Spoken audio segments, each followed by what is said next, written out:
Yo, we're so back. We are so back. It's been a little So while. back. So back.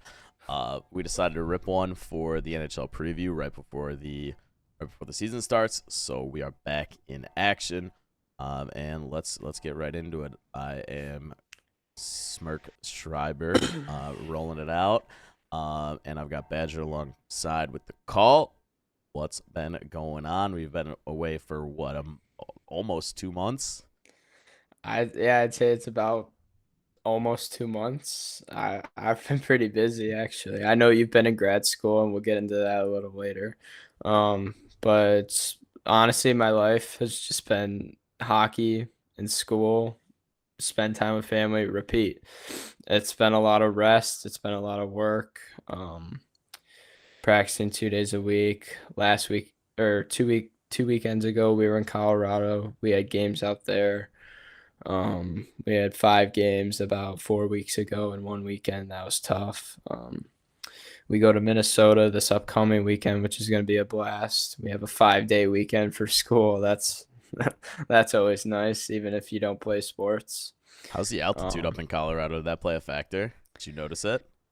you definitely do notice it. Like it's like you don't notice it while you're playing. It's more of like in between whistles when you're trying to catch your breath. It just feels like thicker.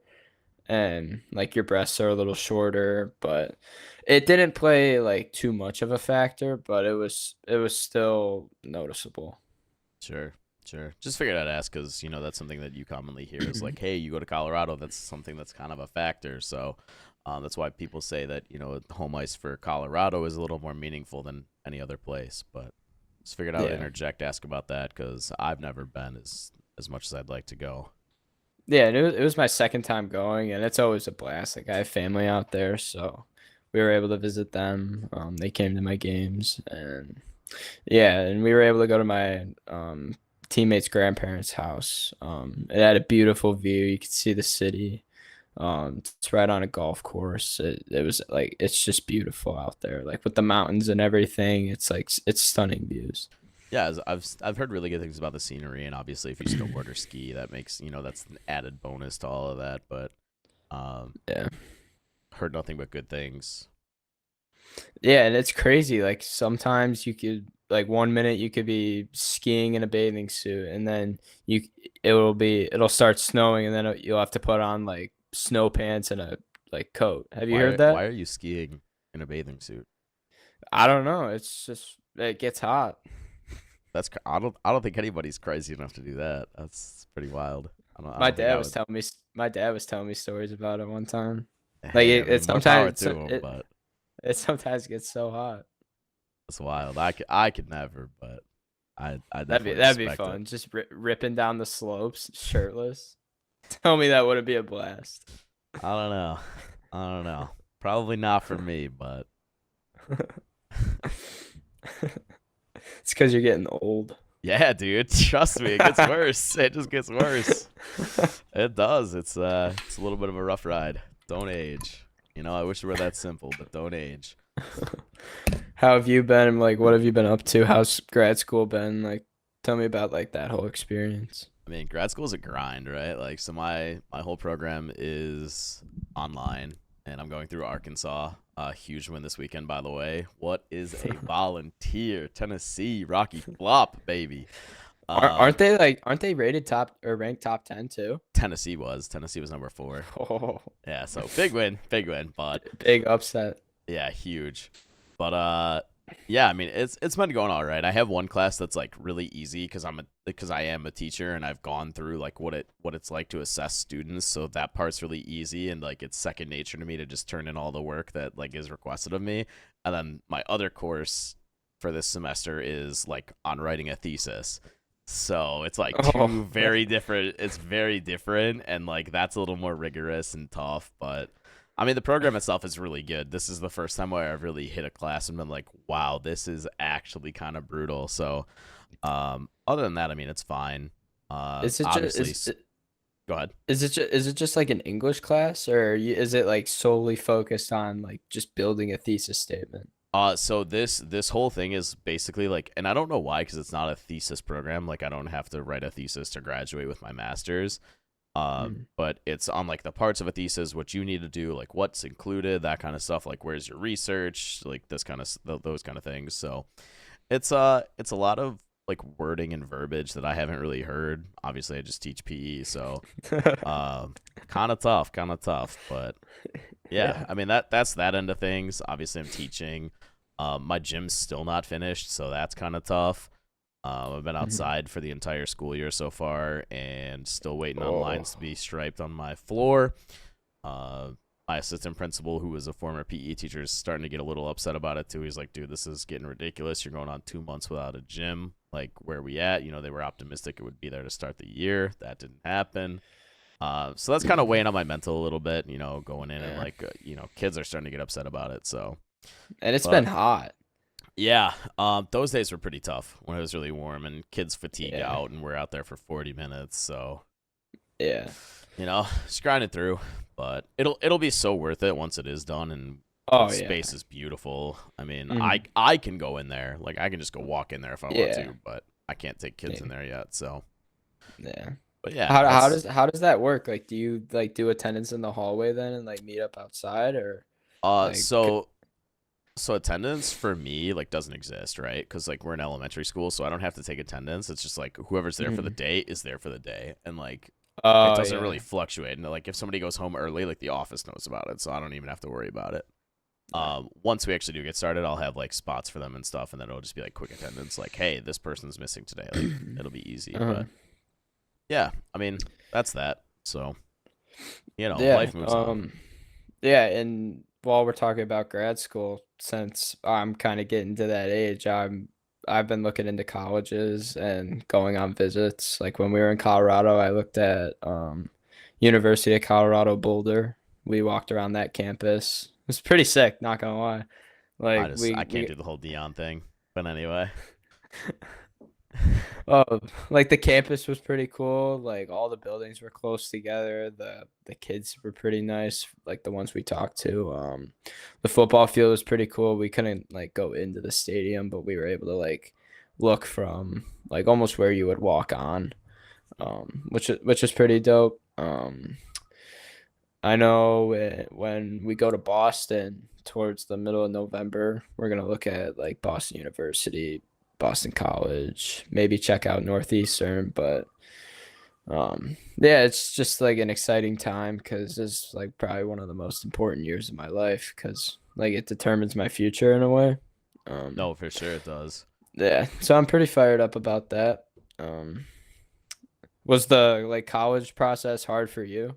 Like when you were deciding on where to go or So I don't know if I've ever told the story. Um, I don't know if I've ever told you, like you personally or like on the pod, but basically, I ended up going to Northern Illinois, which wasn't my intentional school. I wanted to go to Arizona really bad. I wanted to go to University of Arizona, and when I was uh, in JUCO, they basically told me, "Hey, we're not going to help you transfer. You're gonna have to do everything yourself." And then I was like, "Well, I don't want to do that because I'm lazy."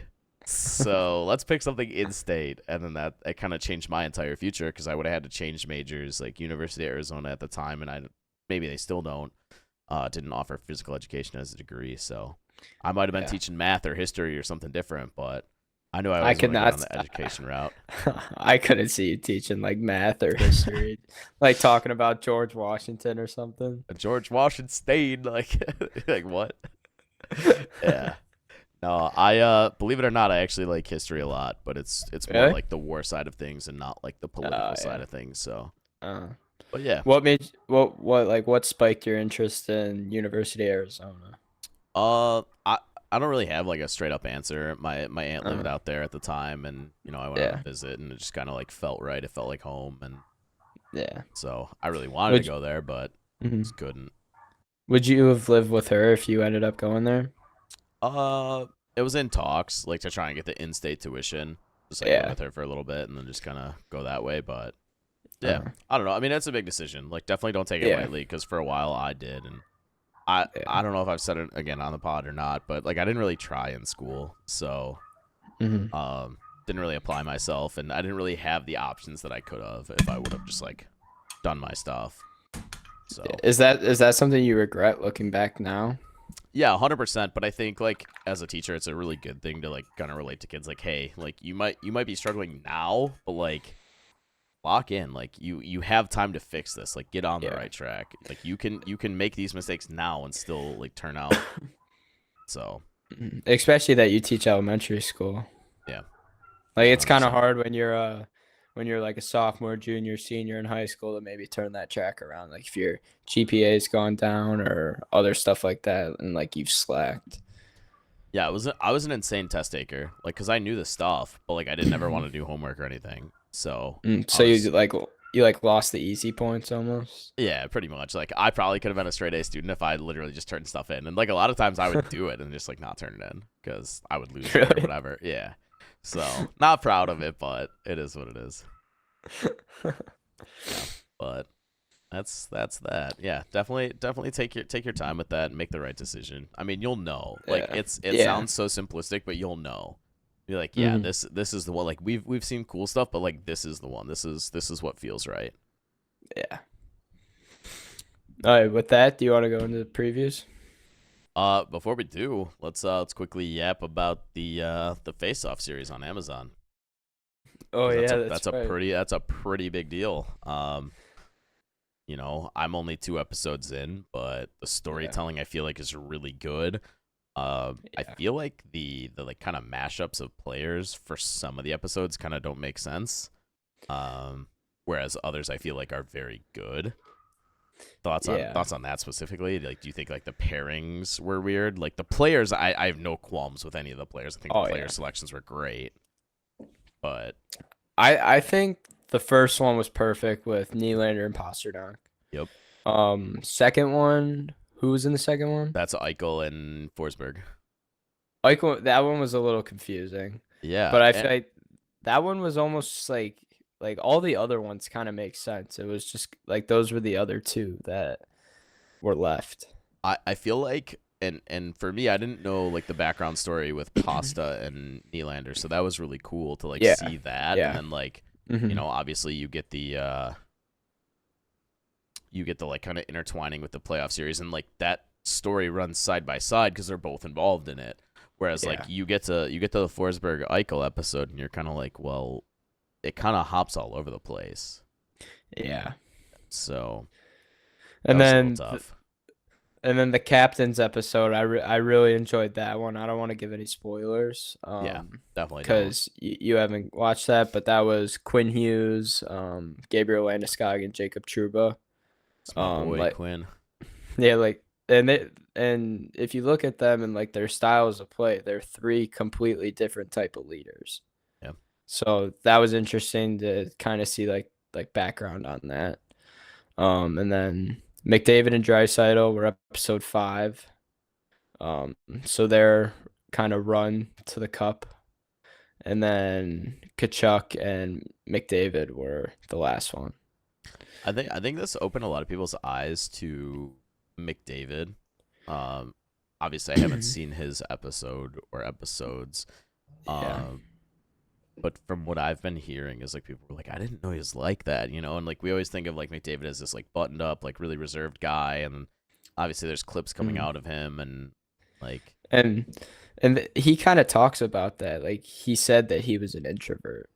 yeah, And but it's like it's kind of like when you're so addicted to the game and like you want to win, you just kind of give everything you have like McDavid has. And sometimes that frustration may show. I know it has for me, for my team. And I feel like that's normal. Everyone shows frustration. Some throwing people on gloves in the different locker room. levels. He just whipping them at the wall. It's not good enough. I think that's a McDavid clip, right? He drops a couple expletives in there, but he's like Yeah. this general consensus of like Yeah. if you want this, like this isn't good It, enough.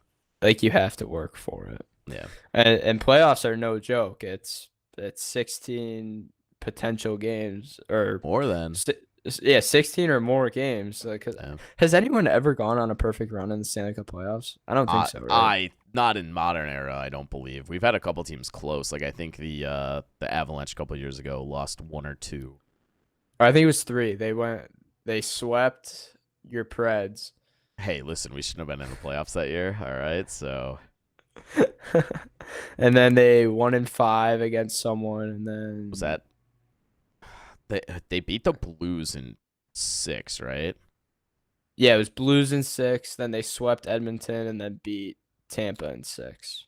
Oh, that's right. Yeah, yeah, yeah. That's Yeah. true. Do you remember who the third episode was about? I know it Swayman, involves somebody in Swayman, Kachuk, oh I think. Yeah, Kachuk and Swayman Swayman. and Kachuk. Yeah, I really enjoyed that one. because I'm gearing up for that one, and I told my buddy, I said I'm really excited to watch like a goalie's perspective because I think they're just such Yeah, interesting creatures. yeah. They're just built different. Goalies are just a wild beast. hmm I'd say they mainly focus on Swayman. But you get like a perspective from even on the ice when like Swayman and Kachuk go at it. Hmm. Um, but I just found it really interesting, like learning about Swayman. Did you know he was from Alaska? No, I can't say that I did. Yeah, but I don't really want to go like too far into it, and we could talk about it next week. Sure. Like when you're probably done with it. But I just really liked how they went into Swayman's life. They talked about his dad. Same with the Kachucks. It was a lot of family stuff, Walt, like big family Walt, related. Big whoa. big Walt. Um, but even with Swayman, they talked about his dad. They talked to his dad. I thought it was pretty cool. I think that one of the first things that I told my buddy is he's like, I'm trying to get perspective on different players. And I think one of the first things that I told him was, hey, you might like Matthew Kachuk. So he like binged the whole series. Yeah. And he's like, hey, I just want to let you know how wrong you were about Kachuk. He's like, I hate him. I can't stand him. Really? He's like, I can respect how good he is at what he does, but I Yeah. cannot stand him. And Did he give an explanation? not really. He basically said he's a D bag. Like that's pretty much what he said. And like my side of things was like I thought you would like that he's like flashy, but like like this it's just what he is. Like he wants the Yeah. flashy style, and he's like no, he's like I like the guys that are just like more a Like normal like quote unquote normal human. like reserved Like almost. he really liked Nylander, right? Because Nylander was kind of I like love he's like I Nylander. just wanted to do Yeah. my thing and go home. Like that's pretty Yeah. much it. Um, And since you already watched episode 1, like he talked about like it doesn't matter if you win or lose, like at the rink, you can always come home to like his dogs. He yeah. gave as an example, and it's like He's they're like they always don't there for care. you. They He's don't like they don't care. care. They just want to go for a walk. Yeah. I think that's like the exact quote. Yeah, that was good. But no, I mean I'm excited to watch more. I'm excited to finish it out. And my buddy has already started talking to me like, who do you want to see if there was a season 2? So, I had my thoughts on this. What Yeah. are your thoughts on a season 2? I think there like needs to be a season 2. I don't know if it should be like about this year because I feel like then it just gets repetitive. Like maybe every other year. Or it's hard to say because like every year is going to be interesting, Yeah. but I feel like they got really lucky with how good this last playoff was, Yep. and I feel like that led to really good content. And then what's it called? I had a few questions for you. Sure. Mainly about the Toronto Boston series. Like Hmm. we learned, I mean, we already knew, but we learned even more about the Nylander migraine thing. Yeah. Do you think if he plays in games 1 through 3, they win that series?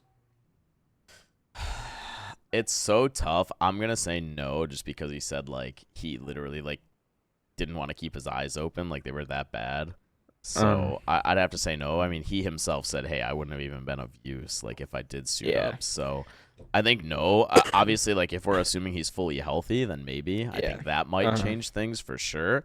But hmm I don't think so, given the condition, right? Like if he plays through that, I yeah, don't think so. But yeah. if I don't he's think healthy, he'd be much yes. health. Yeah, I think if yeah, I mean Boston showed hmm like they weren't ready for Florida, and I don't think Toronto would have been either, to be fair. But yeah. I think they would have won that series with a fully healthy Nylander from game 1. And then what players would you want to see in season 2?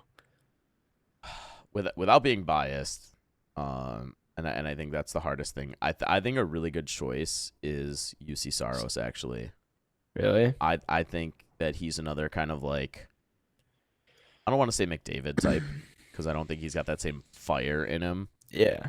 I don't think he's as feisty. I think he's more of like the Nylander type, who's like really good at his job, but then just like Mhm. forgets the game as soon as he's like home. Yeah. Um, I'd say that another solid one would be like Kucherov. Like if you want more of like the wild style kind of player, I think he's a perfect fit for that. Uh-huh. I know me personally, I think Bedard would be good, like kind of on that, I guess, like same level as McDavid, not like as of right now, but like with all the hype surrounding him, I think that'd be interesting. Like I know the Hawks aren't going to be in the playoffs, but like eventually you'd want I to see him on there. I think they want to see him pop off before they pull him. Yeah. That's my take. I'm not saying it's a bad choice. I just think they want to see him really kind of explode before they get to that point. Yeah. And then another guy that just popped into my head, Miro Heiskanen. I think that'd be a really interesting like player because he's almost like similar to Quinn Hughes in a way. He's kind of more reserved and he's been in the league for a while now, but he's now more of like a veteran, Yep. and we could see how like maybe his backstory and how he's developed as a player and as a person. Is he got a letter I in was just Dallas? thinking about that. If he does, he has an A, He but I'm definitely not has an sure. A. If it's a letter, it's an A for sure, not a C. That much I know. Yeah, Uh, I think so. If you want to fact check that, yeah, I will. I mean, it's not super important. We don't need it now, but yeah. um, no, I think that's a good choice. I also thought of cider. And then just overall, like as a whole, I told my buddy, I said, because he asked me, he's like, who do you want to see in season 2? And I was like, I'm team more goalies. Like everybody Really? always focuses on like the forwards, right? Because they score the goals usually. Uh-huh. And I think that there was such a big emphasis on that. And then like defensemen, like sometimes people think, oh, they're boring, and it's like not in the new age NHL. Like I just don't. I think that is more or less like a thing of the past. So I don't know. Like I said, goalies are just different, man. Like they're just the way that like they kind of behave, and Yeah. obviously everybody says like you got to be a psycho to be a goalie. You got 100-mile-an-hour rubber coming at you, like I don't understand it. It's hard enough blocking shots as a defenseman. I wouldn't want to do it every day. so that's why. I mean it's just more interesting to me. So it's like maybe a personal preference, but Mhm. What yeah. other goalies besides Saros would you want to see? Oh man, that's tough. I mean, it's tough too because like you don't want to get these guys where there's going to be a language barrier. Like you don't Yeah. want to have everything translated. So like I Yeah. don't know how good Shesterkin's English is, but I think he would be really Uh, good. yeah. Obviously the big cat down in Tampa, he would be cool too. Again, but it's like if you get Kucherov, do you want both? Like I don't know that you want Yeah. that. I said Flower just for his personality. If he's not retired But when they announce the next like series, I think he would be awesome. But that's kind of where I'm at. Those are my choices for tendies. I think Bobrovsky would be interesting. Yeah, could be. Just because, like, I don't know if you know this, but it came out that he loses like 20 pounds a game. That's like not humanly healthy. I know it's like 10 to 20 depending on how long the game goes. That's crazy. That would be like me if I played tendy. Like I'm just like I just run hot, man. Like it's miserable. Like I can't even Yeah. imagine putting on that gear and like strapping in for Oh, that long. it's brutal. I remember doing it when I was like 8 years old, and even then it was tough. I let in like 10 goals.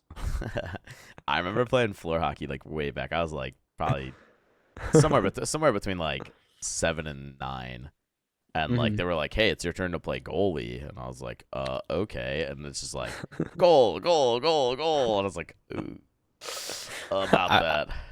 I was a beast at floor hockey. I remember when I first moved to where we were at, me and my buddy, we did floor hockey at the rec center, Mm, and I'd get like 7 goals a game, but I'd also be in the box like 5 times. of course. Well, the I was box a is like goon. you're just sitting out for a couple. That's And I crazy. remember there was one time during like I think it was my final season. We had gotten this trophy that had like a puck on it. Hmm. It was like a puck holding a stick. And I Yeah. remember I put it in the car and then I forgot and then I sat on it and the stick broke. Nice. I remember crying. I was so sad. It was That's a funny. brutal day. That is a Yeah. brutal day. All right. Let's wrap that up there and move on to the preview. That's what this whole epi's about. So, uh, we're gonna start in our home division, of course, two separate teams, but in that central division, we're gonna start right at the top alphabetically. And we're gonna kick it off with your Chicago Blackhawks. We'll start with you. This is your team. Let's start with the positives because there's a lot to be negative about this year. But give me the positives here. I think bringing in guys like Bertuzzi, Brossois, Teravainen, signing Artem Levshinov and putting him in the AHL. Actually, I think putting a lot of our guys like Levshinov, Korchinski, Nazar, Nazar. right? Or is it Yeah, Nazar? I think it's Nazar. Okay. But I But did see all the they sent him yeah, down. all those guys got sent down. So I think them being able to bond in Rockford and probably be one of the better teams and have a chance at winning the Calder Cup. I think that's going to be really good for them. But going back to the Blackhawks, like signing those veteran guys that have like pedigrees of scoring goals and like being point guys like Bertuzzi, Tavo, those guys, it gives Bedard a full line, depending on how the lineup shakes out, to produce more and like build more chemistry with other guys. So obviously the expectations are really low for this team. Yeah. How much does sending those guys down to develop? How much does that say? Hey, like we're already throwing in the towel, like already, like it's not the season hasn't even started yet. Like how much are you saying? Like, hey, we're going for another lottery pick. I wouldn't say it's throwing in the towel. I'd say it's more of just like they brought in more veteran guys to be more competitive, and that allows the younger guys to marinate another year, grow, develop, build chemistry for the guys that they're going to be playing with for the next 5 to 10 years. So I honestly think it's a good thing, and having those veteran guys to help the younger guys that do crack the lineup, guys like Nolan Allen, Wyatt Kaiser, even Bedard, like it just gives them an opportunity to learn from the guys like Nick Foligno, Alec Martinez, Pat Maroon, Craig Smith. Like I honestly like where we're at. Are we gonna make the playoffs? No, I have the Blackhawks missing, but I think we do get better, and maybe instead of like the second overall pick or first overall pick, we move up to maybe 6 or 7. I don't see a lot of talent on this team outside of Bedard. I don't. I gotta cut it to you straight. This team will. I've said it for a while now that next year maybe they're a fringe playoff team where they're fighting for it, and then the year after that, Yeah. the year after that is when I think they take the leap and they come in as maybe wild card 1 or 2, Yeah. and don't make really a run, but they finally crack into the playoffs. So Mhm. this team's just a little too far out for me. Obviously, like we want to see Bedard take the next step, and it's been the saying with the Blackhawks, like you want to see them be bad, but you want to see Bedard be good. Like that's kind Yeah. of the direction that you're at. So, I have them 8th in the Central. I just don't That's see. fair. I just Yeah. don't see the talent. Um, goal prediction for Bedard. What do you think? Oh man, I don't know. He's got Tavo passing the puck. So I'm if I'm his gonna go. I'm gonna go 43. give me, assuming he stays healthy, Yeah. I'll go 37. Okay. I'll go 37, assuming he can stay healthy. And then you have a missing playoffs, right? I do, yeah. Yeah, for All sure. right. So we agree on that. Yeah. Next team alphabetically is the Colorado Avalanche. Obviously, big time star power. Cale Makar, Rantanen, obviously Nate Dogg. So they've got the pieces, and then after that, it's kind of like, well, what else you got? They've got these guys who are like, maybe they can crack some points, maybe they can't. They're a playoff team. There's no doubt about it, but I don't know that this is the same like Avalanche teams we've been seeing where we look at them and we're like, man, they could actually win the cup. So barring some like big trade deadline stuff where they really upgrade this roster, and I don't know if they have the cap space to do that. Obviously, I'm not like just staring at cap numbers. I don't know. I mean, we obviously saw Nate put the team on the back last year. I don't know how deep this team can go. I think you could agree with me on this. They got a little worse Yep. during free agency, like Yep. losing guys like Sean Walker, Yakov Trenin, Jack Johnson, Andrew Cogliano. Like, I know those guys are maybe more like bottom six, bottom pair guys, Yeah. but it's like depth helps you win championships, and bringing in guys like Calvin DeHaan and Tucker Pullman, like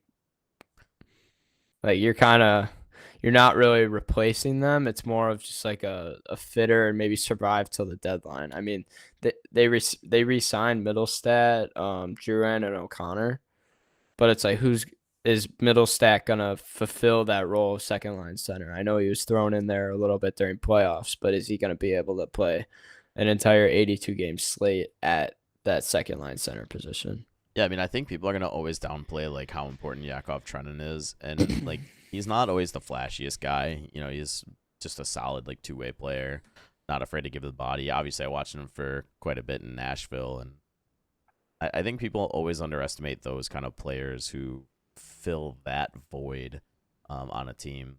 So you know that might be a bigger loss than people expect. And And the he other thing scored. too is like I don't think they have like prospect depth to my knowledge. Like I don't think there's anybody who's like, hey, you're the next guy No, up. Like go make an impact. no, they don't have much, and Yakov Trenin scored some clutch goals in the playoffs, if I'm not mistaken, right? I think he had a couple I in know he had past. at least one. Yeah, Um, but I have the Avalanche making it. I have them as Um, the third seed in the Central, and I like that might even be high. Like I they didn't might rank be a them. wild card team. They very well I might be a wild card team. They honestly could be, but I think with just how weak the Central Division is, I think they make it as a top three. I think the other thing too is like I don't know how many people are really sold on Georgiev. Like I'm I not don't know. necessarily sold. I mean, yeah, you got Devon Taves and Makar. Like, what do you have after that? I mean, you don't have Byram anymore. Yeah, You have they Josh have Manson. Gerard and Manson, and then Gerard's a dog, but their third D pair is Calvin DeHaan and Sam Molinsky. don't love it. Have you Don't love it. have you heard of Sam Molinsky before? Don't love it. No, I have not. Don't Ooh. love it. Dallas Stars. Moving on. What do you got on the Stars? I'll let you kick this one off. I kicked off the Avalanche. I obviously have the Stars making the playoffs. They were Western Conference Final exits last year. Losing guys like Pavelski, Chris Tanev, Yanni Hakanpää, even Ty Dellandrea. Um, it's especially Joe Pavelski. You could tell age was getting to him. Losing the best tipper in Um, the NHL. yeah. But like just losing him, I feel like that's tough. Even though he didn't produce as much, he still had such a big impact on that locker room. But adding guys like Colin Blackwell, Ilya Labushkin, extending guys like Matt Duchene, Thomas Harley, Esso Lindell, it's like you're kind of staying with the core of guys that you had from the following year, and you're just trying to extend that into this year and hopefully chase a cup. So I mean I think their core is just too good, right? Like Yeah. I mean obviously everybody refers to the draft where they pulled who was it? It was Otter. It was they got It was Otter and Heiskanen and Heiskanen Robertson and Robertson. Robertson all in the same draft. Obviously everybody pumps that up all the time, and how can you not? Like that's an insane haul. And they got Johnston and Stankoven still on Yeah. ELCs. Yep. So I mean, it's just those guys are gonna continue to take the next step, and obviously we've seen like Johnson just being nuts already. So like Yeah. I don't know, I just don't see any world where like this team finishes outside of the top two in the Central, and I have them winning it, and you know they might even be a President's Cup kind of team. Like that's how good they can be. Yeah. So It also determines on how much longer Jamie Benn and Tyler Sagan can produce at the yeah, rate they are. Because I know they had I think it was back-to-back down seasons, and yeah. last year was their first season really getting back in the rhythm. So I'm like, just as an NHL fan in general, I'm hoping that those guys stay healthy and can prolong their career for as long as they can, because those are guys I grew up watching, and it's always fun to watch those guys all play their entire careers, and it's always sad when they always retire. Well, there's the regression too, right? Like, and that's always a Yeah. sad thing. And we obviously Hmm. thought we saw it already, and then they kind of bounce back up. So, I mean, Hmm. obviously, you want nothing but the best, even though they're gonna play us quite a few times this season. But Yeah. you know, I was a big Especially Sagan like, believer. I was a huge yeah. Sagan believer. So Mhm. don't love that. I never really liked Jamie Benn, I'll be honest, but that's all right. I remember I did lose a little respect for him when I think they were playing Vegas in the conference finals last year, when he or 2 years 2 years ago, ago, yeah, when he cross-checked, I forgot who it was, in the head after he had already hit him, yeah. and got ejected like a That's minute that's a into the pretty game. it's a pretty tough decision. Even if you're frustrated, that's a tough one. Yeah. So Stars making it to the playoffs. Check it off. You heard it right here. Yeah. I'm gonna let you kick off this next team because the team after them is my home team. So I'm gonna let you Okay. kick off the Wild. Uh, they're an interesting team, and They're that's really what I interesting. that's what I'll leave my thoughts at for now, and kind of let you Mhm. say your piece, and we'll bounce it back. But I'll let you kick it I, off. I'm under the belief that this team isn't gonna go anywhere until they get rid of their dead cap, which I think Is at how the end many of this years? year, right? It's this year or the next year, but it's like, and how much money is it? Like, It's a it's a lot. lot. It's It's a like 9 mil lot. or something. Yeah, it's a lot because they bought out both Parise and Suter at the same time. Yeah. And we're basically like, yeah, go get another job somewhere else. We'll pay you that money, but get off our books. And it's got to be frustrating as a Minnesota Wild fan, knowing that you're basically just wasting the years of Kaprizov and Faber in a way. And But Erickson Faber's gonna be Ek, and Erickson Ek, like he's probably one of the top Boldy, under Boldy. Erickson Ek's probably one of the top underrated players in the league. he's got to be at least top 10 for sure. In terms of underrated players, not top 10 Yeah. overall. Let's not get too crazy here. You have him up there with like McDavid and Draisaitl. And Boldy, what? His But teammate maybe cracks that conversation, but not him. No way. yeah. I have Minnesota missing the playoffs. It's like they didn't really bring anyone in, and like they didn't really lose anyone either. They're just kind of the same Minnesota Wild team. I mean, they brought in your boy Yakov Trenin, and they traded for Jacob Lauko. Like, They overpaid for Yakov, by the way. how much did they give him? It was like I want to say 4 a year. I was like, what are you doing? Wasn't it for like 3 years as well? Yeah, I was like, what are we doing? Like, this is crazy. Oh. So yeah, I don't know. I mean, he's a good player, and I kind of briefly Mhm. talked about it, but yeah, I Yeah. don't know. That felt a little crazy when I saw that something. I was like, why are you paying that? So I on the flip side do see them making the playoffs, and I think it's going to be as probably a wild Really? card. I think it's either wild card. I probably wild card two. I have them out, so I disagree with you on that. I just think they don't have the resources to take that next step, and basically them being the same team as last year, I just can't see them making playoffs over other teams that I think added more at free agency and have maybe taken one or two more steps. I think this team goes with Kaprizov, and if he can put the team on his back and not have that slow start that he had last year, I think they can get in, no problem. I don't love it. I don't think they're a lock, Yeah, but yeah, I feel better about saying 4 from the Central than 3 from the Central and 5 from the Pacific. Obviously, with them getting both wild card slots, but mm, I don't know. I just you could make an argument that the Pacific has 5 playoff teams and the other 3 are just like legit bottom feeders, but I do. I have 5 teams from the Pacific. I don't see it, and I don't think anybody from there's one team from the Central that some people might think, and maybe I'm a little bullish, and like I don't think they're gonna perform as well, and we'll get to them in a minute, but Mm, I don't know. I'm just not sold on the rest of the division, and I'm really not sold on some of the teams in the Pacific. So I yeah. do really like this team. I think they have a lot of high upside. I don't know. Can Faber continue? I don't know. The goaltending situation is kind of weird. But overall, I think they have enough to barely get in. I don't think it's like, oh hey, it's the beginning of March and we're locked up. Like I don't think that's the case at all. But Yeah, that's honestly a respectable take. So I wouldn't be surprised if they got wild card too. yeah, Let's put it like that I way. said, I don't think they get a division spot by any means. But Yeah. And I think if they miss, it's gonna be within like 3 to like 7 points. Like, I mean, seven's kind of a lot, but yeah, it'll 7 be feels like a in lot. like 3 to 5. Let's say that. 3 to 5 seems pretty respectable. Any closing thoughts on the Wild? No, that's all.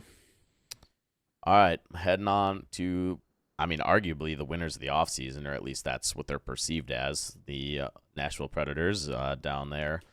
And let's get this out of the way here. You know, you signed the two big fish, well, three, I guess, right?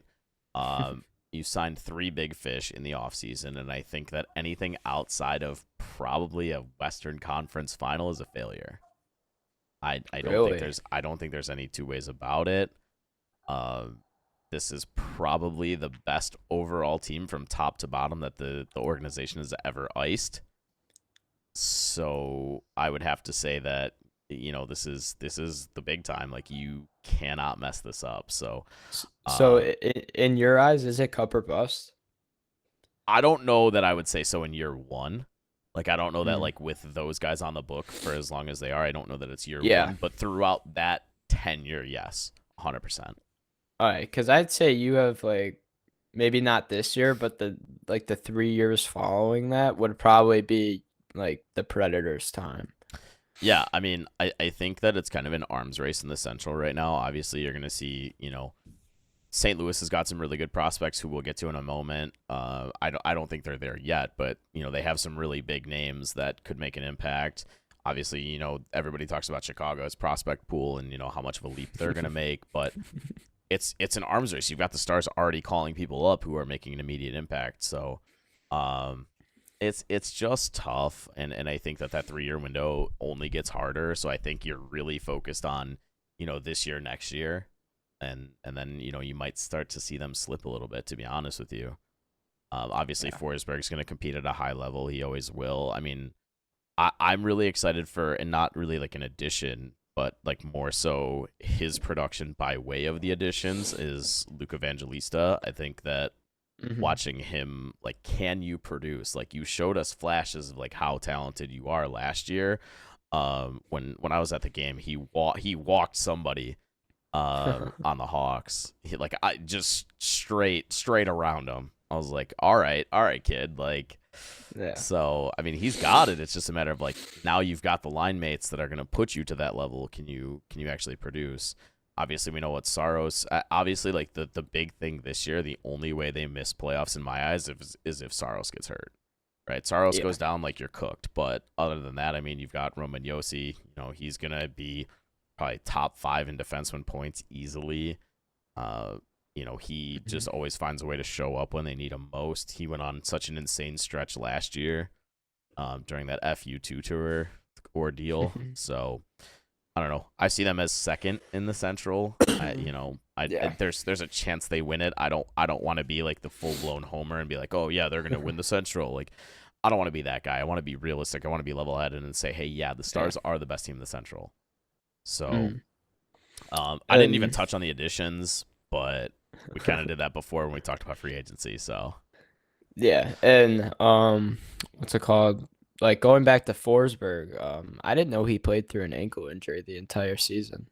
yep, Did you know that as a I Predators I fan? did, yeah, I did, and it was Uh, everybody was like, oh, he might miss some games, he might miss some games, and everybody was like, well, I hope not, but Yeah. A- So And he's top 5 most underrated players in the league. Like you don't hear Philip Forsberg's name in the news, but he is a like he might be superstar top caliber three. player.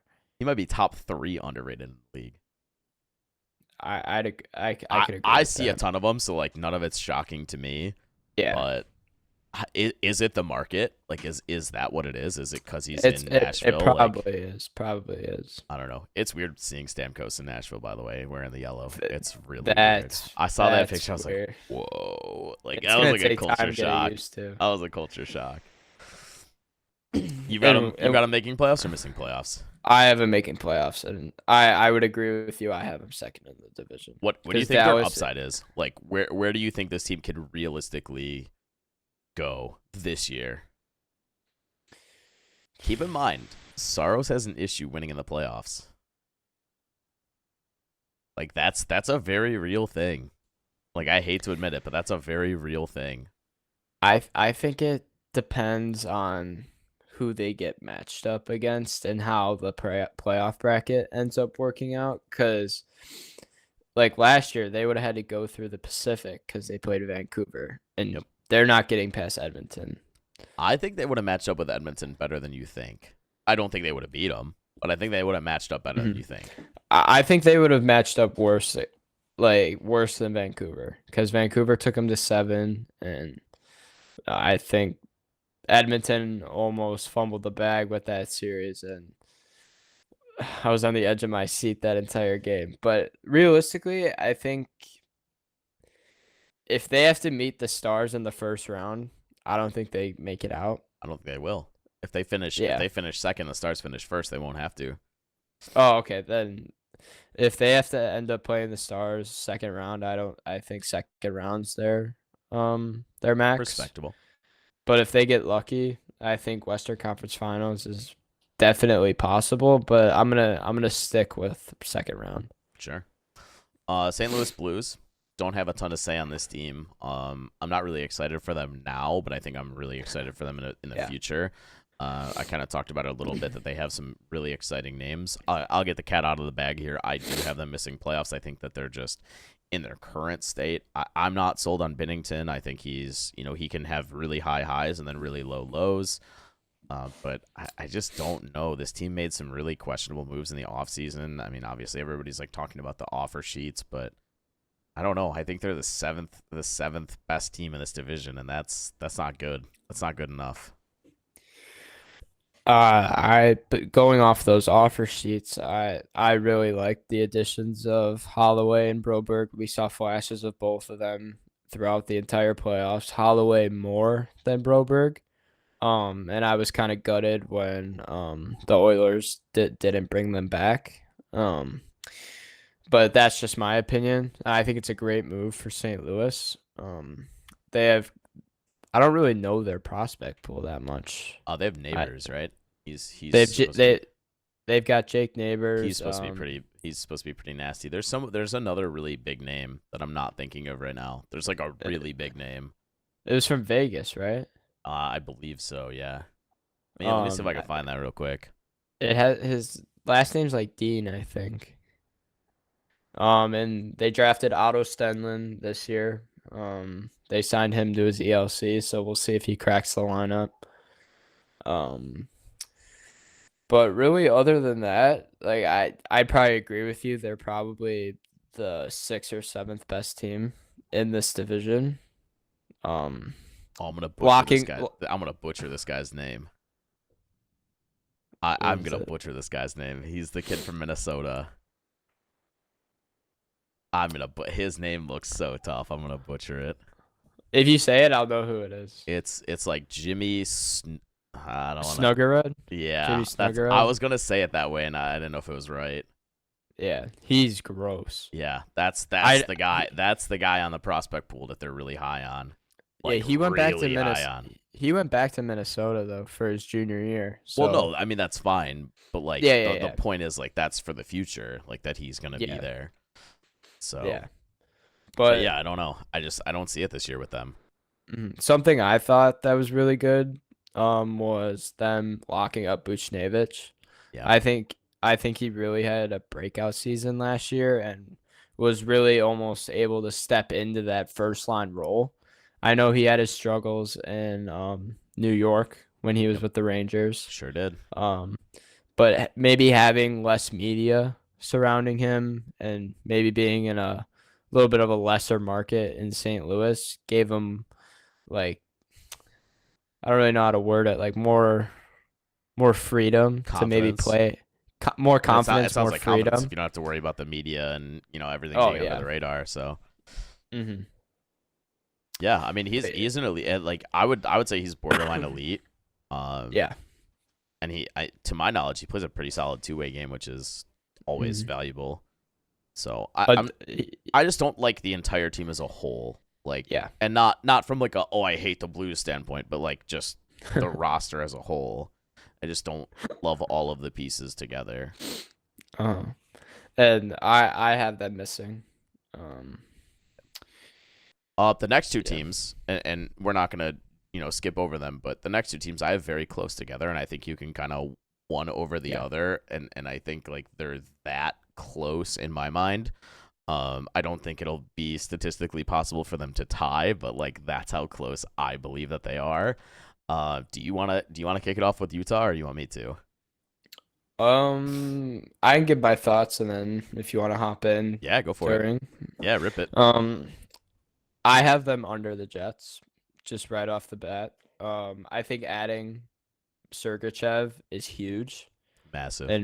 and bolstering up that decor, especially with all their young guys they have coming in, and then getting to see another season of Dylan Gunther Yep. and Logan Cooley and Matthias Michelli. Like this team has so much young potential, and it sucks for Arizona because like you see that prospect pool, and then they have all the problems with the arena, and then it's like you lose a team that's going to be probably amazing in what 5 years?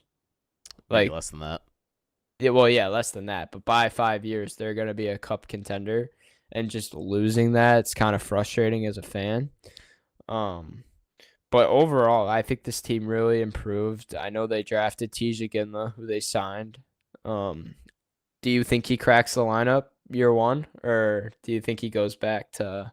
I think they give him his 10, right? You see where he's at, see what Yeah. he's ready for. Um, Hmm. I'm a big Gunther guy. I think he's Me too. nasty. The Yeah. first showing was not great from him. But it's just such a weird situation just overall. I think Utah's a Yeah. really enticing team. Might have Hmm. to go catch a game there if you saw the concession prices, but like Are they bad or are they really no, they're good? really good. It's like $2 for a bottle of water. Like I don't know, dude. It's just the most like insane cheap prices I've ever seen. It was crazy. It Like was like you two mean dollars. normal prices? Yeah, Normal literally. Like, prices? oh, you don't want to pay $6 for a bottle of water? That's crazy.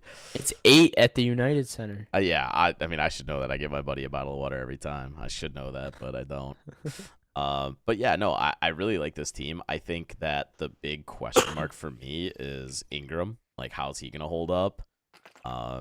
He kind of, depending on who you ask and what you look at, like he kind of stole the net a little bit last year. So I don't know what their situation is. Are they going with Vamelka? Are they going with him? Like, I I think don't know. Vamelka had a off season, but I think at Vamelka's best, he's their number one. I think Ingram has higher upside as a whole, but I think Hmm. Vamelka is probably a little more consistent. When he's on anyway. Like Yeah, I when he's definitely on. agree. He had a not so great year. Hmm. Um, I don't know. I have them kind of hovering around that sixth, fifth cusp. Yeah, I wouldn't be surprised if they overperform and yeah. somehow get fourth in the Central, but I don't think they're there yet. It's largely dependent on those young guys kind of stepping Hmm. up and hitting that next level. I could see them being almost like a Seattle Kraken when they barely made it into the playoffs, and I feel like if they get in, I don't they think they get the could upset though. really. I don't. I You know, could see that though. I could see them being like a Kraken uh, where like you don't really think they're gonna make the playoffs, but there's like the kind of that shadow of the doubt, and then they sneak yeah, in. Like I could hmm see it. yeah. I don't think they hit the massive upset though like that. That was I that was huge. yeah. I have them out. I'm guessing also have Yeah. them out. Yeah, if Okay. if you're in fifth and I'm going with like a more traditional like 4-4 split for Yeah. both divisions. I don't Mm, necessarily believe that that'll be the case, but for mm. simplicity's sake, Yeah, but I think even though I have them out, I think they have major upside moving forward. yeah. And I think next year is when you see them get into that wild card position. No, for sure. Definitely agreed on that. And then the last team in the Central before we wrap the Central up is the Winnipeg Jets. Um, they have one of my favorite players on the team, but I don't love this roster construction. I think they're very heavy loaded on the top end, and then after that, I don't know. I don't like their depth really. Like they've got good pieces, but I don't know. I think a lot of it's gonna be like how many games is Hellebuck gonna steal for you? But their defense, I'm not in love with. I don't know. Yeah. It, Thoughts? the Jets are a tough team because last year I'd say they overperformed, and then their real identity came out in the playoffs. Yeah, Granted, Hellebuck really underperformed and was not himself during that. he looked And terrible. and you think it was there an injury or was there something that made him perform like that, or was that just him falling apart in the playoffs? Was it the workload too? Like Yeah, because what, he played 65 he played games? he played a disgusting amount. He played like Saros level amount. Like that's a problem that some of these teams have with like having an elite tendy is they let him play too much. And it tires him out, and then maybe goals that wouldn't go in are going in now, and it's almost like it depletes your entire team. Yeah, I don't know. I mean, I think that obviously you have an elite goal scorer. Kyle Connor is nuts, but you know, people always love to hate on Shifley, who's one of my top guys, and I mean, he did everything he needed to last year until playoffs came around. So I don't know. I don't love what this team has to offer. I'm looking at their lineup right now, and like it's almost like at first glance you're like, oh, I could see why they were so good last year, and like knowing background on the guys that they like that popped off, like Ehlers and Velarde. But it's one of those teams where it's like the more you look at it, the more you don't like it. Yeah, And I have them out. I I also I have him don't out. Yeah, I don't have faith in their decor. not at Dylan all. Sandberg on their second line. Little tough. And I don't It's think who was it that popped off last year on defense? Josh Morrissey. Morrissey. I don't think Yeah. he repeats that. Like I mean, obviously we saw stretches where like he did that and then was like I don't know Yeah. that he was necessarily pointless, but his production was near that. So Mm, he came back down to earth, and I think that that's just kind of more of what we're gonna see. And I think that maybe mm. if he can return to that form, maybe they look a little better. But Yeah. I don't I know. think this is one of those teams that they'll be in it till the end. Hmm. But they won't necessarily, in my opinion, I don't think they make it. No, I Um, agree. I don't have them yeah. in. I wouldn't be shocked if they somehow snuck in, but no, I don't. I definitely don't have them in personally. Yeah. All right, wrapping up the Central playoff teams. Just as a quick recap, for me, I have the Stars, the Preds, the Avalanche, and the Wild. And who do you have coming out of the Central? I have the Stars, Predators, and Avalanche. Okay. We'll move on. We'll stick it out west. We'll move on to the Pacific. Remember, we are going in alphabetical order. So we're kicking it off with the Anaheim Ducks. I think that this team has a lot of interesting pieces. However, I don't think that they're there yet. I think that Zegras needs to get out. Just gotta Yeah. throw that out there. He wants to go to Montreal so bad. So just go let him play with Cole. Honestly, like take what you can from Yeah. them and just let him go play with Cole. Um, Mm. I don't know. I mean, there's some pieces here that have a really high upside, but just as a collective unit, I think they're just too far behind. Some of their veterans are solid, but I don't know how they'll produce. Yeah. And like you said, the veterans that you may not know that will produce like guys like Alex Klorn, Hmm. the Radko Gudises. I know he doesn't really get a lot of points, but No, like it's like, he gets a what ton do of you think love though. he does get a ton of love. That beard. Whew. But I think if you're a fan of Anaheim, like knowing that you now have Cutter Gauthier, Pavel Mintyukov, Beckett Seneca, they have a few Leo, other Leo, that'll be big. he looked good last year. I know Yeah. they kind What of like they kind of they played went like weird with him, but he Yeah, looked good. it was like he'd play 3 games and then he'd be out 3 games or Yeah. something like that, right? But people are saying Um, like that's how Verbeek is, where he's like, you gotta earn it at all times. I don't know. I'm not in love with that, but hey, I'm not an yeah. NHL GM, so hmm Um, what's it called? But their decor, like I know they moved on from Drysdale, I think that was a which is mistake. But really I I love Drysdale, so maybe a little bias yeah. coming out here, but hmm But Drysdale started to thrive in Philadelphia, so you he can only did. be happy for And that then guy. he got hurt right away, but Yeah. so dude just had such a tough break. Mm. But Zellweger, right?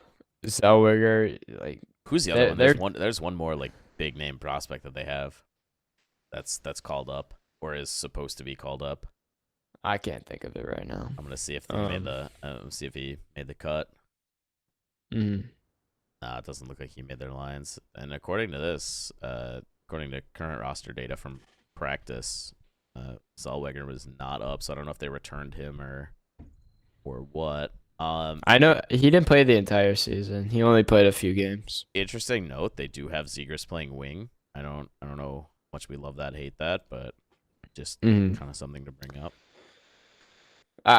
like you said it right at the beginning. I think he needs a change of scenery. I like what do you get for him at this point? Like I I I don't like a third.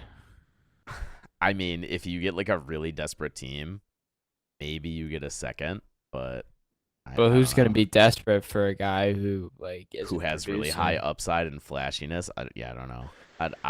If I'm an NHL GM, I don't even think about that. I'm like, nah, I'm good.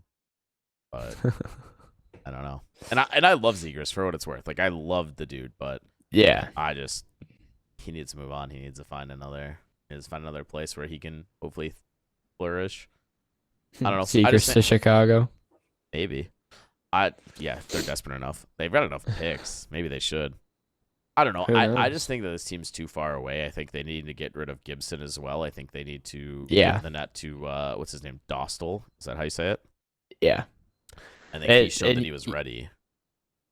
he showed he was ready in the Worlds, Yeah. right? It was a Yeah. year or two ago, and Yeah. I feel like the time to move on from Gibson was like a year or two ago. Yeah, I was gonna say 2 years ago was probably like 'Cause, you're circling that with the red circle, like get rid Like, of. like they could have gotten a first round pick for him. They could have, yeah, or an elite prospect for sure. Yeah, it's just unfortunate. Yeah. Yeah, bad timing. All right. From one not so great franchise in Mhm. the Pacific that we probably both have missing the playoffs. Confirm? Yeah, I have them out. Yeah. I have them like I think they'll be the sixth team in this division, but like that's not saying much when we get to some of these other teams. So Yeah, speaking of one of those other teams that will maybe finish behind them, maybe not, don't know. Calgary. What are we thinking? I Calgary's horrible. Like That seems not just good. being straight up, like Yeah, it seems they not good. they are not good. They re-signed Sharon Govich, That was a good move. Dustin Wolf. I did like that move. Yeah, they brought in the Lamborghini. The Um, Lamborghini. Anthony Mantha is gonna be hit or miss. They got Kevin Ball in the Jacob Markstrom trade, so it's like you don't really. They have some pieces, but it's like their top line. Like, can you name their top line? I mean, because I'm looking at it, I could, but Uh, like, other that's than not that, I fair. probably couldn't have. Other than that, I definitely could not have. No, Like but I don't think they have enough top end talent to make the playoffs even more do something in the playoffs. I don't even think they have like enough like in the prospect pool either. Like that's the tough part.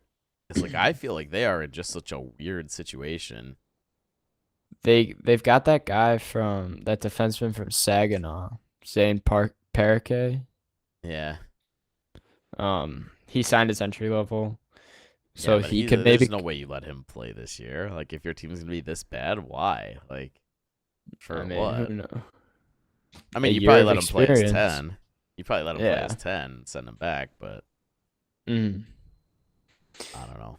That's another team that I see missing the playoffs. I don't really have a ton to say about them. I just Yeah. I they think I they think they could be in the running for number 1 overall pick. Like that's I don't think they're that bad. I oh, think I they'll be do. in I I think for sure do. I think they'll be like in the 5 to 10 range.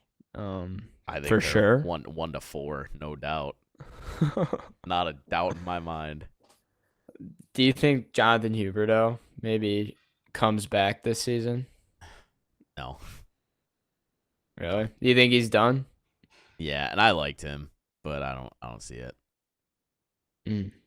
I really did enjoy him as a player, especially when he was in Florida. But I Yeah. don't know. Do you think Kuzmenko could have a breakout year? I know he had flashes last year. No, I think he'll be like a mid-level scorer always, and that's kind of it. Kind of like last year. Yeah, All right. yeah. Don't have a ton to Yeah. say about Yeah, them. I have them missing. I also have them missing the playoffs for sure. All right. All right, let's get to the other side of the Wait. Battle of Alberta. Before we move on, I'm gonna go turn my light on just because it's getting dark. Yeah, it is. I've been using monitor light for most of it. All right, there we go. Locked in. Got the lights on. Hell yeah. You don't Got have the to lights on. edit this out or anything. No, I'm not But going to. It's fine. We're just ripping this one cut. The going oil. to my Edmonton Oilers. All right, Whitney, relax. Bro, they're my second team. Leafs are number 3. You'd What, think I'm what, from Canada. what about Arizona? You left them in the dust because they moved. You moved. Nah. Yeah. That was when I was younger. Hey, Arizona. run the clips. Run the clips. We got them somewhere. Run the clips. I've always been a fan of Arizona, but they were in my top. They're in my top 5 probably. All right. All right. I'll Like let it slide. All right. Talk to me about the Oilers. What do we got going here? this team. All right. You're starting off with the Whitney. This team. This team, dude. But for They real, go ahead. they brought back basically everyone besides Holloway, Broberg, and Desharnais, if I'm not mistaken, and Campbell, but he was in the AHL for most of the year. Um, Bringing in Jeff Skinner, I already know your thoughts on this. You hate it, but I think this has so much potential because he was a 40 goal scorer not too long ago. I will say this. I don't hate it, actually. As much as I dislike Jeff Skinner, I don't hate it. Yeah. And chucking him on a line with guys that have skill, like maybe when McDavid and Draisaitl aren't playing on the same line. Like maybe Jeff Skinner's on that second line. But trading for a prospect like Matthew Savoy, he definitely doesn't crack the lineup in my opinion. But I think being that this team's time is now, you use him as a trade piece. But that's just the NHL's business. Not that Yeah. I'd want that for the guy moving twice in 1 year. That kind of sucks. But just from a team standpoint, I think him being 2 or 3 years removed from being the 9th overall pick, I like he's gonna be a good player. Don't get me wrong. And then bringing in guys like Victor Arvidsson, I think that's huge. I think Adding Harvey's underrated. adding grit. He made me cry. 2017 playoffs game Yeah, 1. what happened? You want to tell me? We've already went over this, but it was shot from the point, Arvidsson tip, 5-hole, Crawford. Right, All right, right, thank you. right. Thank you. Much appreciated. Yeah, I was sitting there crying. And Worth you it? probably, Stop. Worth it. That's awful. Um, they brought in Vasily Podkolzin in a trade with Vancouver. I think that's a good depth guy. It's a decent piece, yeah. Knowing what he can produce, having him probably on say a third or fourth line, that's not bad. But just knowing Connor can basically play with his points. Like like 2 years ago, he's like, I want to score the most goals in the NHL, and he pots 60. Then this year he gets 100 assists. It's like whichever Connor you get, he's gonna be the best. And then Draisaitl, we know what he's gonna get. He's gonna be over 100 points, and him and McDavid are top one. And then Draisaitl's Probably arguable top five, for maybe. top. I'd say top three. I don't know. People really like. It depends on what you rate on, but yeah. Yeah. I mean, he could be anywhere from 3 to like 7, depending on what you're ranking, depending on if it's forwards only, that kind of thing. But Yeah. I think losing Fogel is kind of big. bigger than people are Hol- gonna make. Yeah, because he brought that speed on the forecheck, speed through the neutral zone. He was mainly a speed type guy, but just losing that kind of limits the Oilers' skill in a way. I know they're a pretty skilled team, but just losing that depth, I know they've kind of struggled with that when teams hold Draisaitl and McDavid to 0 points. Holloway, I think that's a huge loss. He was clutch in the playoffs, scoring. I forget what game it was, but he had 2 goals, and it helped the Oilers win that game and get them back in the series. Is that game 3? I want to say it was game 2 or 3. It wasn't the first game of the series, but it was Yeah, it was game 2 or 3. I remember he came down the right wall and like nipped it far side. But I think I know you're probably gonna disagree with this, but I think losing Cody CC was huge. I I don't know disagree he with did that. I don't know. what? I don't disagree with that at all. Oh, okay. I know he wasn't necessarily the best player, but like from what I heard, he was a huge part of that locker room, and maybe losing a guy you were that close with, it's difficult for the room, especially being that they basically went to war together. I have them making playoffs.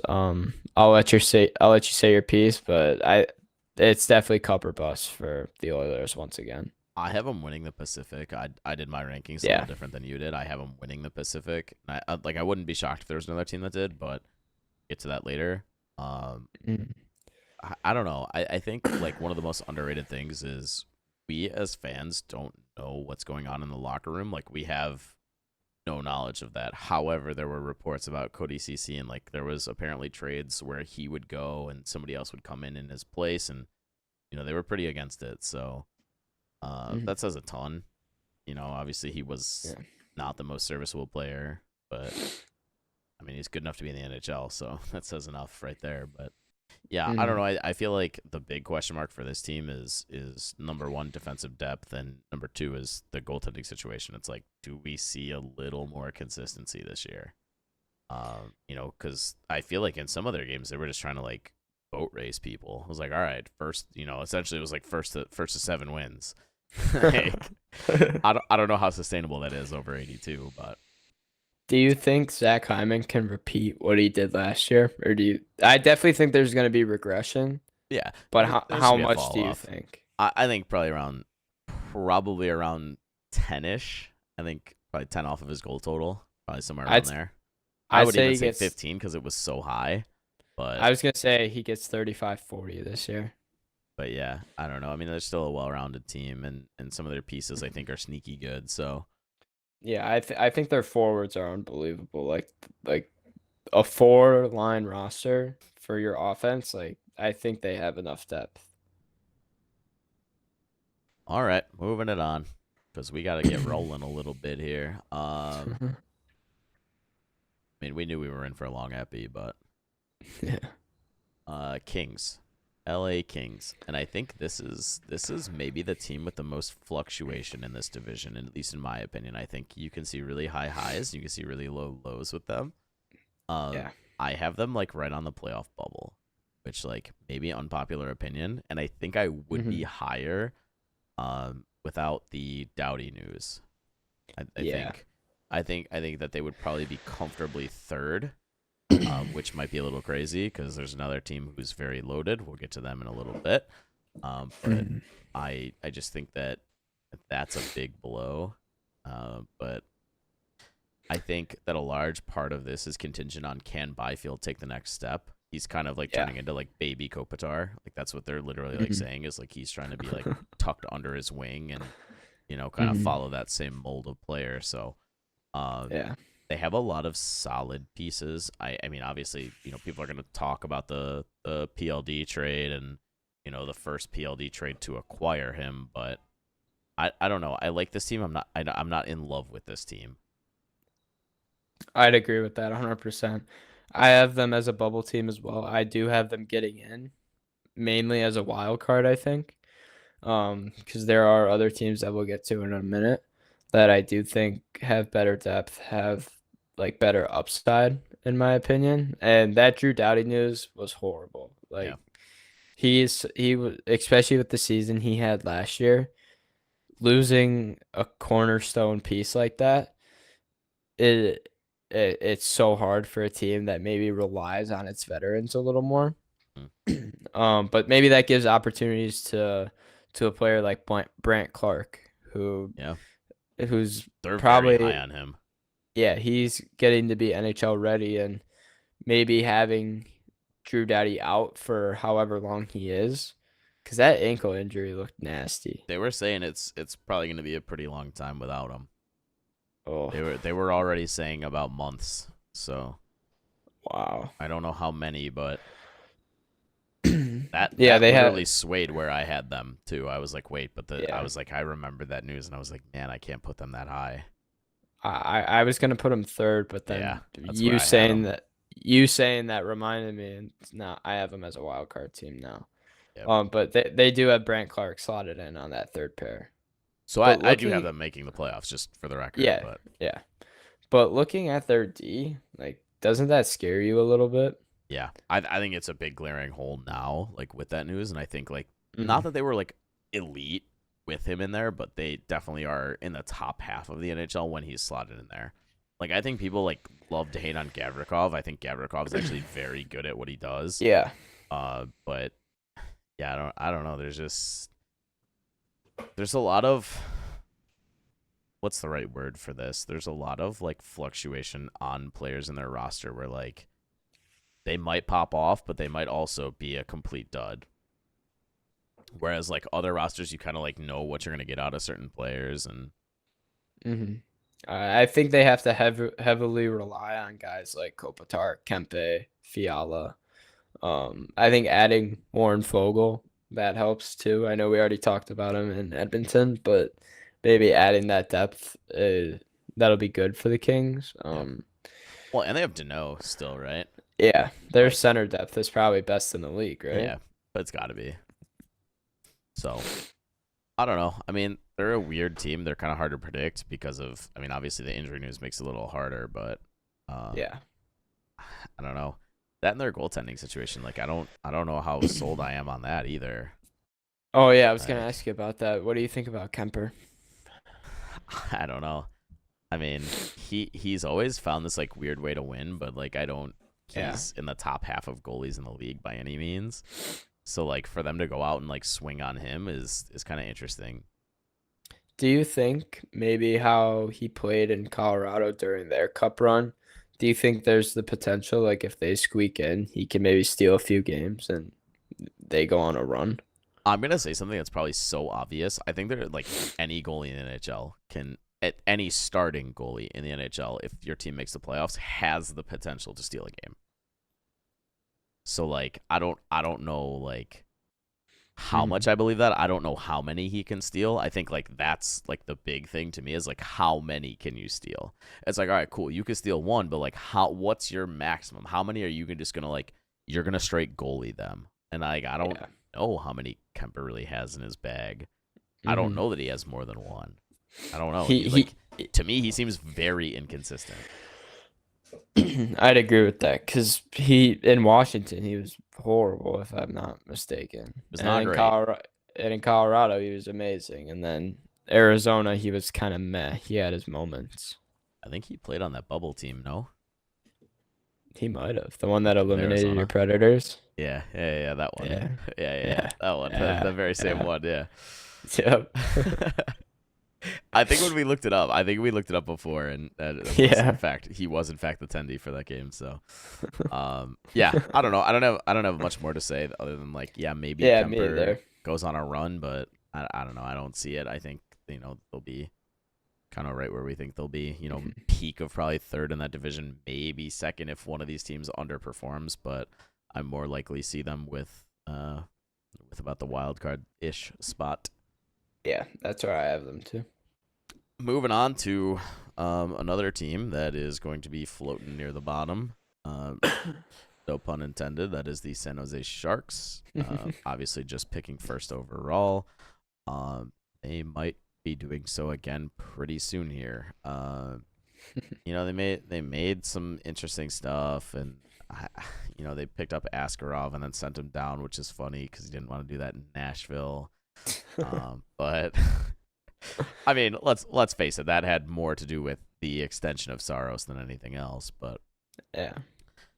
I don't know. I mean, this team has a lot of young pieces. Obviously, like this year is going to be the Will Smith, Macklin, Celebrini. Like, how many games are you guys going to get? What are you going to look like in this show?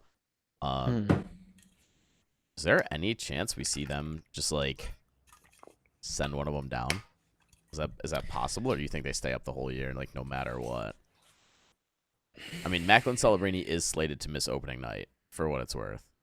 That's because he got injured during. He took a funny Right. fall into the Yeah. wall. No. I wasn't saying it's because he's gonna. Yeah, It's. yeah, I was just making note that he is scheduled to miss said yeah. game. I I think they stay up the entire year, um, just because of like if Will Smith would have known he was gonna play for the Barracuda, I think he would have just stayed at BC one more year. Yeah. Um, so I think both of them are gonna stay up, and I hope that both of them stay healthy because they're electric to watch. I didn't get to watch much Celebrini while he played at BU, but when I did during the Frozen Four, like it was unbelievable. And same with Will Smith, like a hat trick in the he had a hat trick in the final, right? The national championship, or he had two. Uh, didn't they get goalied in the final?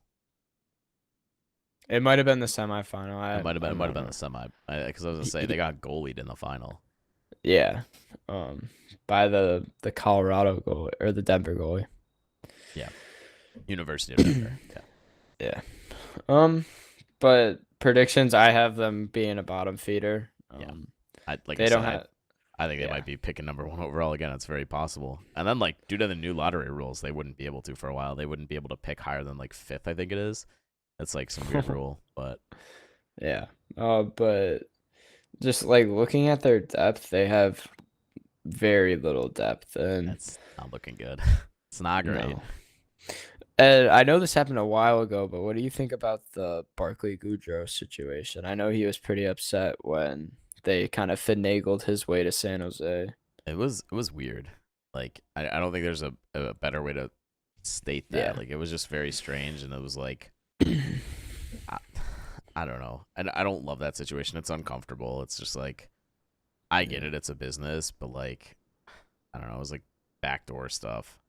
I don't love it. Yeah.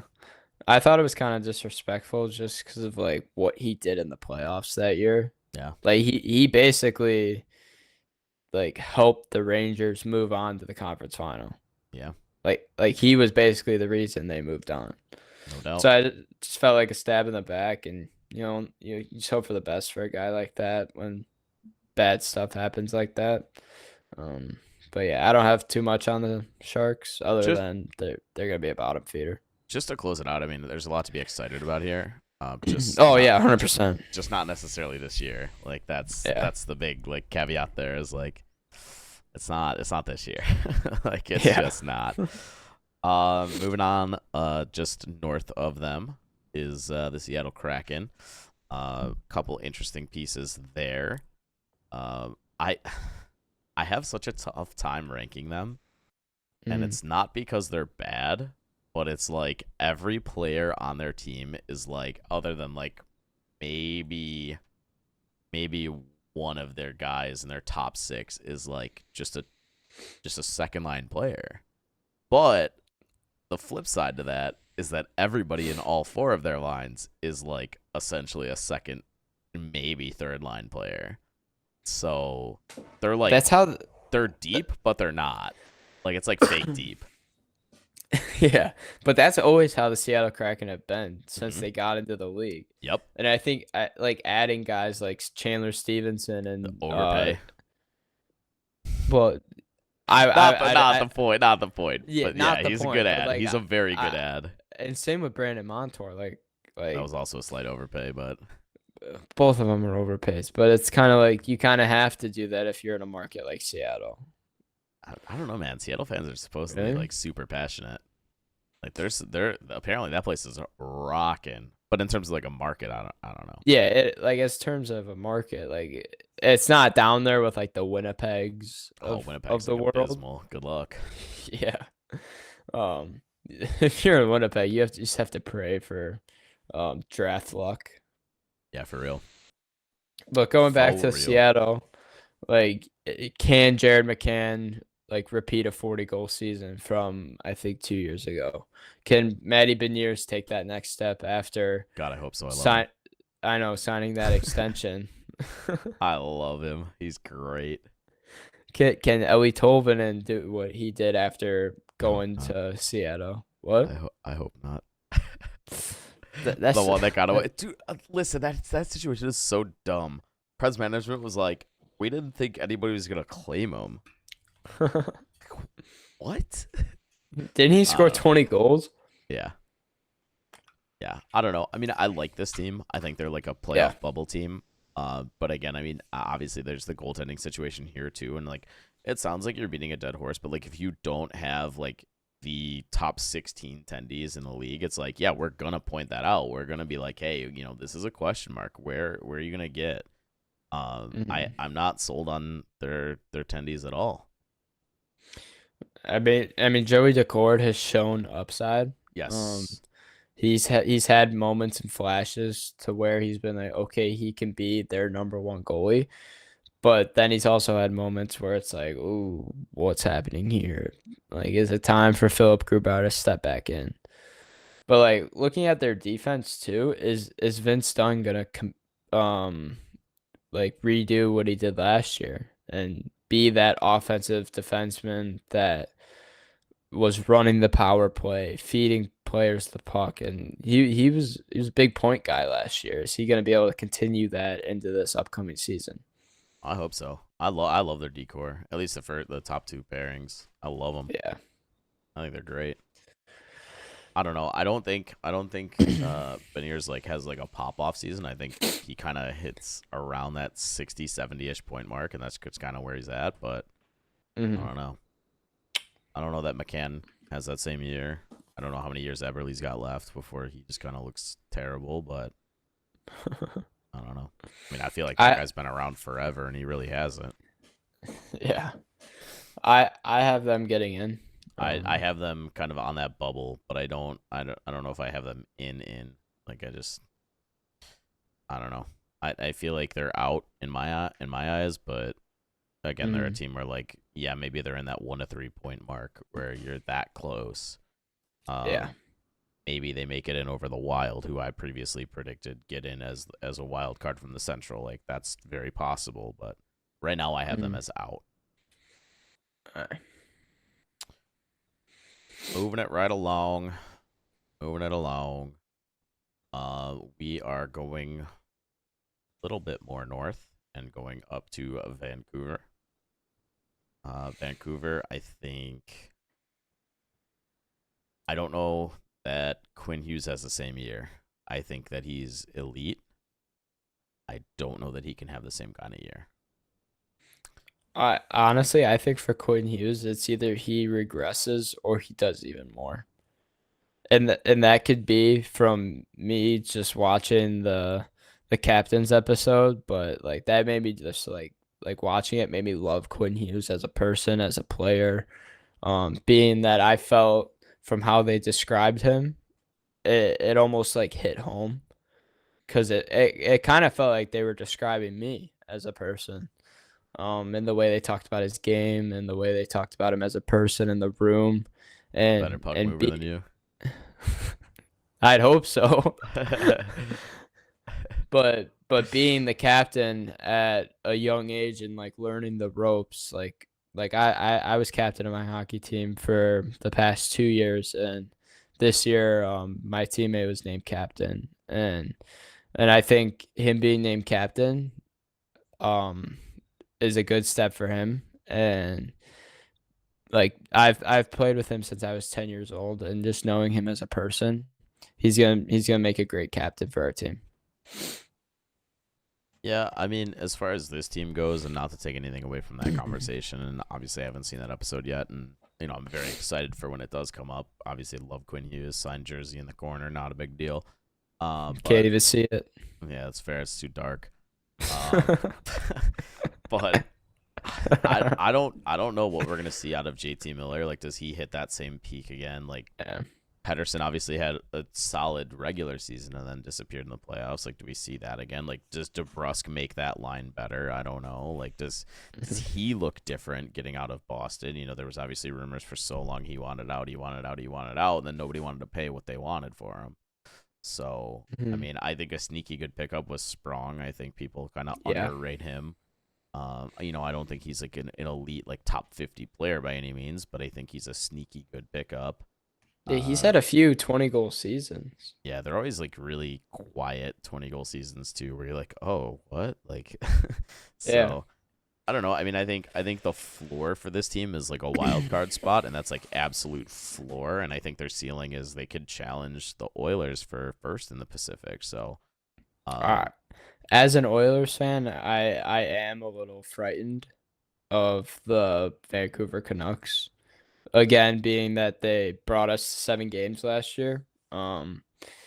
And being that they probably got a little better, even yeah, though they lost Lindholm and Zadorov, and we'll get into them later. yeah, When we for sure. when we do the Atlantic, but I their decor looks unreal right now. Yeah, Like I think people go even ahead. that third pair. I think people hated on Carson Soucy for a while. Yeah, and he Like was he pretty just good showed at. up. Yeah, he looked great in the playoffs. He took a couple Yeah. dumb penalties and stuff, but he looked great. Hmm. Chronic, obviously, like that's a big one. They locked him in, if I'm not mistaken. But the Yeah, big they did. the big thing here is like what's going on with Thatcher Demko. It's like Yeah. I've heard a lot of different things, and like I don't know Mhm. what to believe at this point. Like, how bad is it? Does it really matter? Like, do we think they can still get there with Shelovs? Like, is that Mhm. possible? I don't know. Like, they look so good defensively in front of them that I don't think it mattered. So Mm. And the thing is that during like throughout the entire free agency, they signed guys like Kevin Lincoln and Yuri yeah, Patera. Like they were bringing in backups in case Thatcher Demko wasn't ready to play, and that's how it seems it's gonna be for the first little bit of the season. yep, But I think if if the Canucks get that like a healthy Thatcher Demko back for the playoffs, I think they're going to be a force to be reckoned with, and it's going to be a really hard fought series, and it's probably going to go 7 games if you want to beat them. yeah. I mean, they're gonna be a tough out for sure. I currently Definitely. have them as second in the Pacific. That's just where I I do as think they well. slot in Yeah. perfectly. And I mean, I don't have a whole lot more to say. I think we covered all the bases on them, but Yeah. I mean, they're a dangerous team. They could definitely have cup ceiling for sure.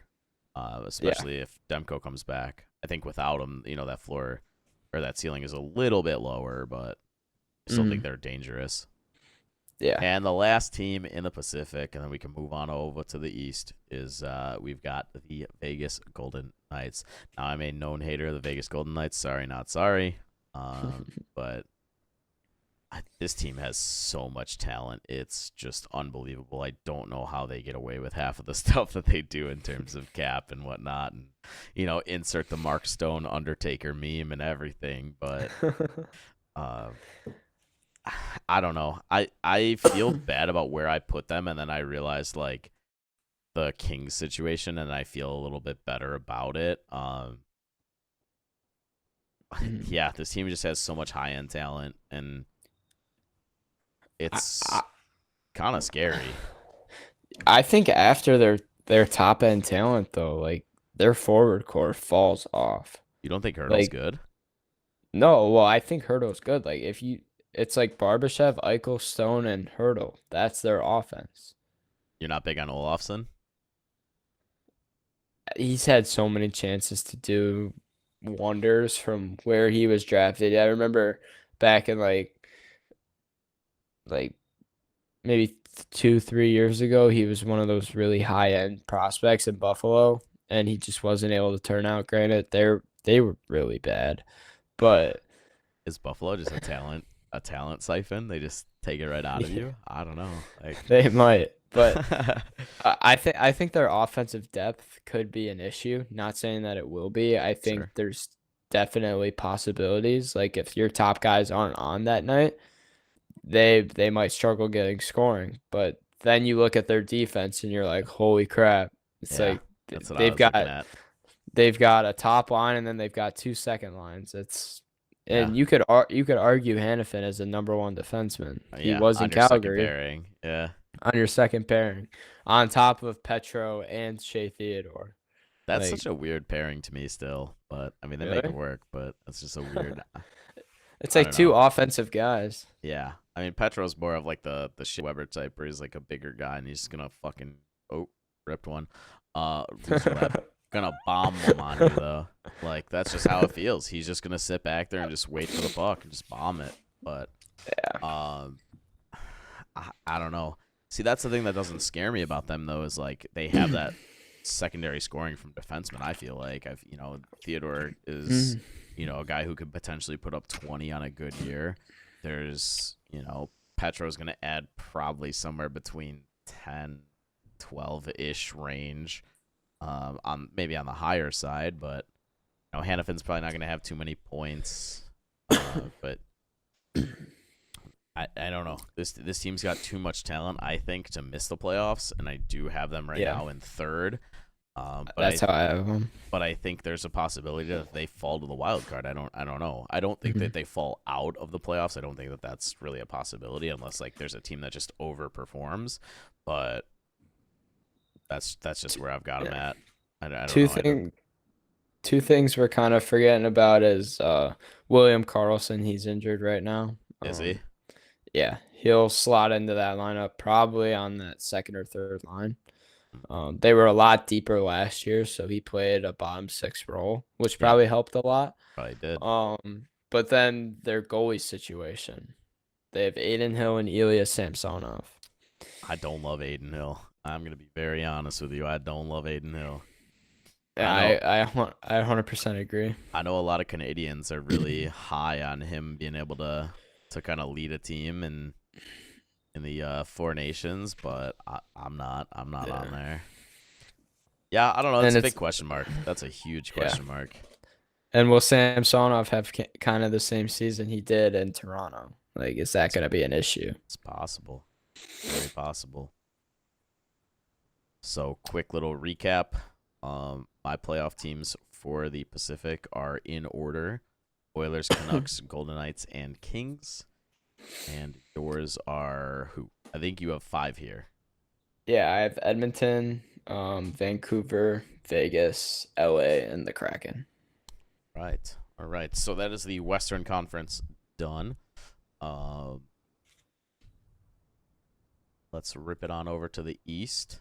Heading on over to the East. Let's get rolling right away. I know we are strapped in for a long one, but we both got stuff to do. Got some food to eat. So let's get rolling. Starting off in the Atlantic Division in the East, Boston Bruins. I think this is a team that, in my opinion, took a step back. I don't think it's a huge step, but I think it's definitely something worth noting. I think their ceiling is probably about second, maybe in the Atlantic, but I have them currently placed in fourth. I love their pickups. Some are saying that they should have picked both of these guys up last year, but I don't know. Overall, we don't really know what Lindholm can do. And I feel like we kind of saw flashes and then he would disappear and flashes and disappear. And Bruins fans are Yeah. probably used to that with Pavel Zacha. So don't know.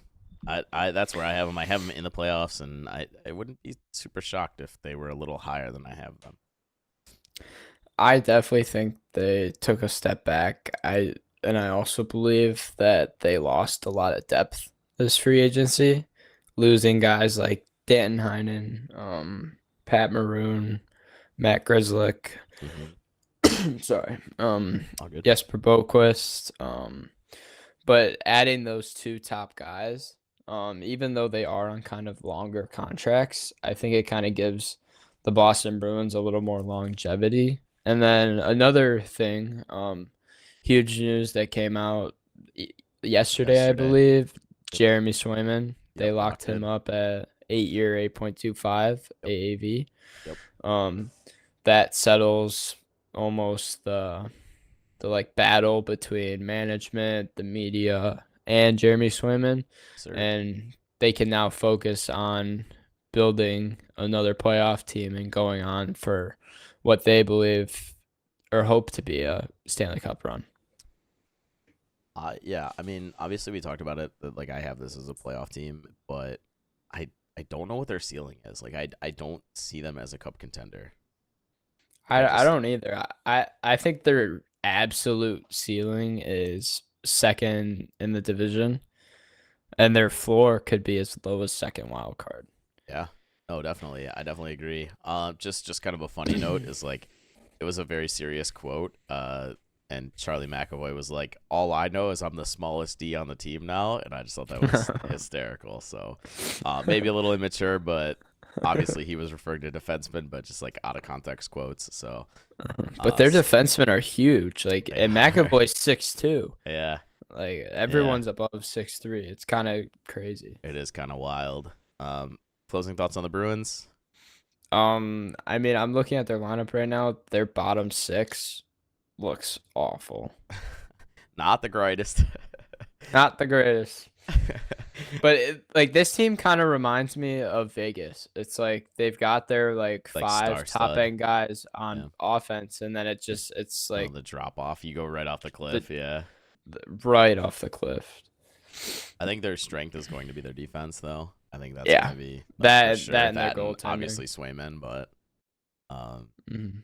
I mean, we'll see. We'll see what happens with them. I think again, their ceiling is probably as high as second, and Yeah. maybe as low as second wild card. I don't think there's a chance they miss the playoffs, but hmm who knows? I Hockey's think a crazy game. yeah, yeah, we both have them in, right? Yes, yes, we do. All right. I have them right now in third. All right. So, As uh, I do as well. moving on to the Buffalo Sabres. At time of recording, they have already played 2 games over in Europe. They lost both of them. That did not factor into where I placed them, but it was Me worth too. noting. I, this team is so frustrating because we've seen so much talent come through Buffalo, and I kind of joked about it earlier, but like I'm also kind of serious that like, do they siphon the talent away from their team? Like, I don't know. I mean, Darlene obviously like huge player. No, they've got some solid pieces here. Like Tuck, I think Tuck is a great player. Um, Mhm. do we see Tage Thompson bounce back? I don't know, but they re-signed UPL the offseason. I mean, I don't know about that, but we'll see. I mean, I have them missing playoffs. I think they're around the 5-6 range in the division, and I don't think it's like necessarily as close as it was before.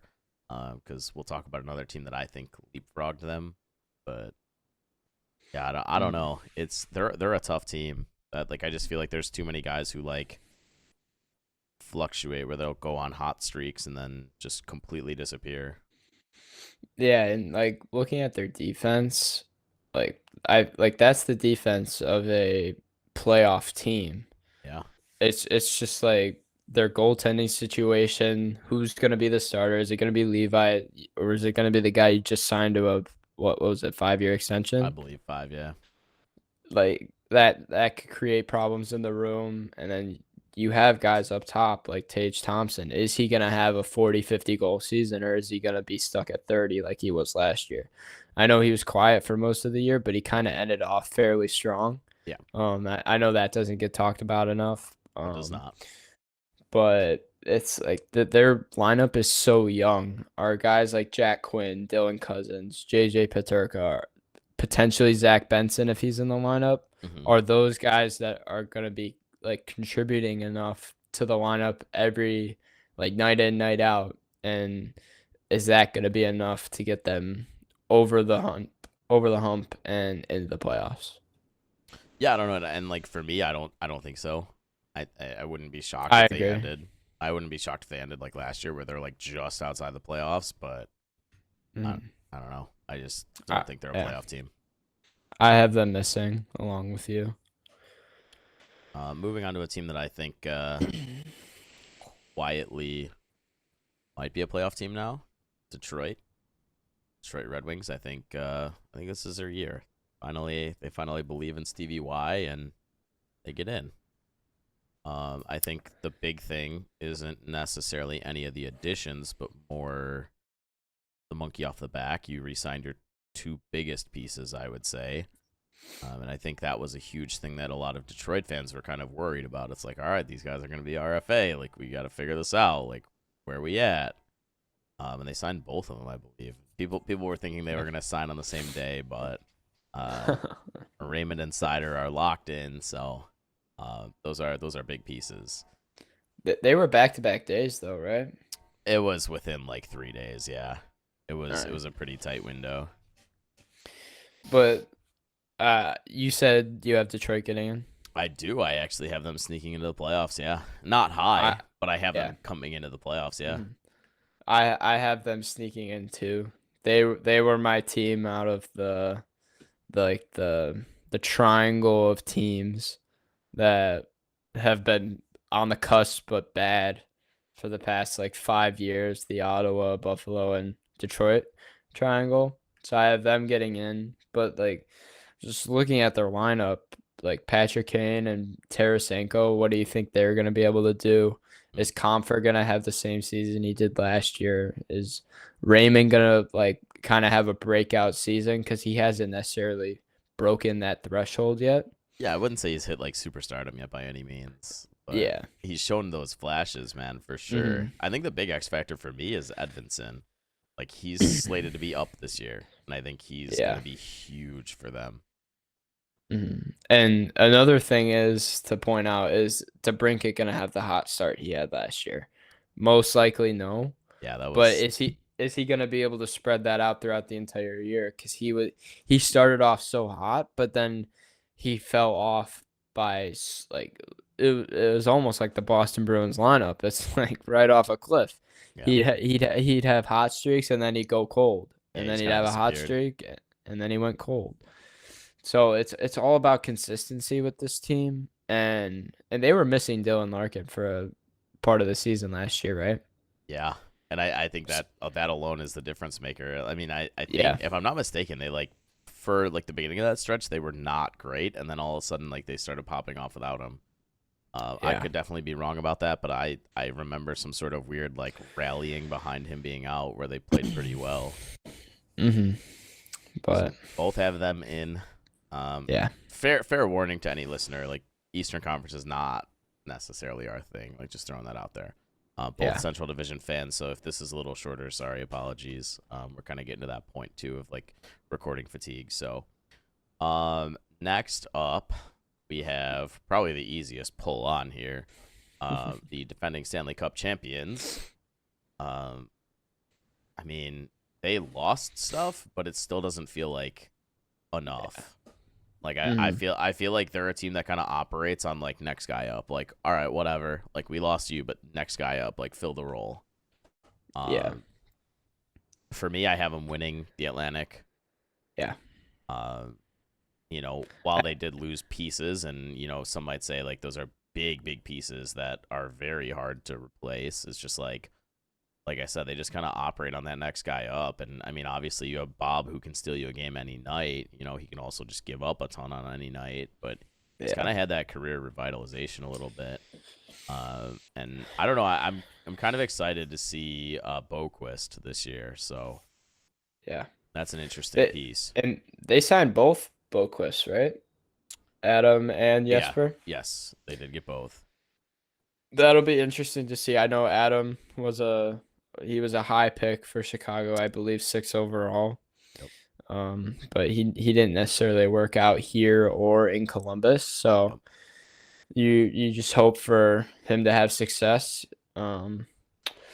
But looking at their lineup, it looks almost exactly the same besides a few guys on their third and fourth line. Yeah, as I say, it's like depth guys that are getting replaced, and it's like I don't want to say that those Yeah. guys are like easily replaceable because that's like an overstatement, but Yeah. they are certainly easier to replace than your top six. And which is basically the same. Yeah, Your top nine's basically the same outside of that third line right wing. yeah, And if you're a team in the Atlantic Division, you're not going to want to play the Florida Panthers. yeah. You don't want to play the Cats, that's for sure. Yeah. Don't want to play them. I think there's no doubt you have them in. It's just a matter of like how high you Yeah. have them. Again, Bobrovsky, you never know. Mm-mm. Do you think they repeat? We'll get to that at the way end of our rankings. We'll do our like way too early Stanley Cup champion or like matchup, I guess. All right. But I personally don't think so. I'll answer a little early. I don't think so. I think they could. All right. I think there's a Mhm. decent shot they could, but no. All right. Moving it right along. Moving it along. We're gonna roll it over to Montreal, the Canadiens, the Habs. Where are you at with them? And I've got a little interesting take here myself, but I'm gonna let you roll first on them. The Canadians are such a hard team to predict Yep. because it's like they've been so bad for so long. Yep. And it's like they've added pieces, and it sucks with Line getting hurt because Yep. you want him to have such a good start from being in the players assistant program last year to now do you know how long he's out? Because that looked like a pretty nasty knee injury. I believe I saw something again that said months, so not Oh, great. it's And I also horrible. believe that the other player who was hurt in that same game is also out for months. So Wow. I think they were enough to tip the scales to be a little bit higher up this. I don't think that they were enough to push them Yeah. into the playoffs, but Yeah. they definitely hampered my ranking of them a little bit. Mm. And you just feel for. I feel like this is probably the youngest team they've fielded in a while. Yeah. You kind of hope for a bounce backs from a couple guys like Kirby Doc. You kind of hope that we can see what he can do if Yeah. he's healthy. Because like it's been like one injury after another for the guy, and you just feel terrible for him. Mhm. But I mean, Suzuki has shown that he's elite. I forget what the stat is. There's like a stat that compares him and McDavid just in terms of like And he was output. number 1, right? It was crazy. I think I sent it to you like a Yeah, you while did. back, but Yeah. I was like, is that good? Like, Like uh, I'd say the Canadians have a number 1 first line in the NHL that could compete with outside of maybe Florida, Toronto, and Edmonton. yeah, Like where they have maybe like the high end guys. the Yeah, high end talent. And maybe Dallas. Tampa, maybe Tampa too. Maybe Tampa too. Just because you've got Point and Kucherov together, like that's pretty lethal. Mhm. But outside those teams, like Slavkovsky's really finding his own in the NHL. I think I And need if to he, see it again from him. Like I know that sounds bad, but I think I need to see it again. oh, I'd agree because he only played. He didn't play a full season last year. He got hurt at some point, I believe. Yeah, but you saw sparks of like a number Oh, he 1 was overall he pick. was nasty. Yeah, he was gross, and you you just hope with him being signed to that 8-year extension that could be a bargain in the next few years. He did play all 82 last year. Oh, all right. He had 50 points in 82 games. That's what So I was thinking about. I got the points and games mixed up. yeah, that's not bad though. I mean, for a guy who like Yeah. really showed us nothing the year prior, we're like, oh man, is this a really bad bust? I think if you're a Canadians fan, though, you need him to take another step and get into the 60, 65 point range. He needs to look elite this year. He's got to make that jump Yeah. from like 50 to like bare minimum 70 if you want to be really excited about him. And another guy the Canadians should be excited about is Lane Hudson. Yep. We saw what he could do and what the 2 games he played at the end of last season. And this preseason, he's even been electric, making stellar passes and like just walking the line like an absolute animal. Yeah. But I think if you're a Canadians fan, you have a lot of like excitement leading up to these next few years, being that you're an original 6 team. People will want to come play for you. And if you take a step in the standings, who knows? Maybe some of these free agents this upcoming year may not sign with their original teams. They'll test the free agent market and maybe choose Montreal. Okay. Total wild card question here before we move on to the not the last team, but the next team in the division. If this team acquires Zegras, does that catapult them into, let's say he gets revitalized by a change of scenery and he joins this team, does that catapult them into the playoffs, or are they still just outside? They're still just outside. Okay. I mean, I agree. But I was just curious. I just had to throw it out there. I think they're maybe 3 or 4 pieces from becoming like one of those like wild card teams just because of how good the Eastern Conference is. It's like even if they do add Zegras and maybe 2 or 3 other players, they're not beating the Torontos. They're not beating the Bostons. That's a little closer, but it's like they're not beating the Panthers. Tampa Bay is going to be a struggle.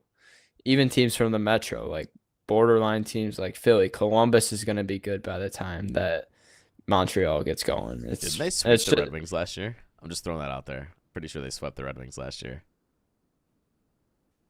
I have no idea. Like I don't think the Red Wings beat them last year. But anyway, that's neither here nor there. Did they play him at the end of the season? They might have. No, they played him early, I thought.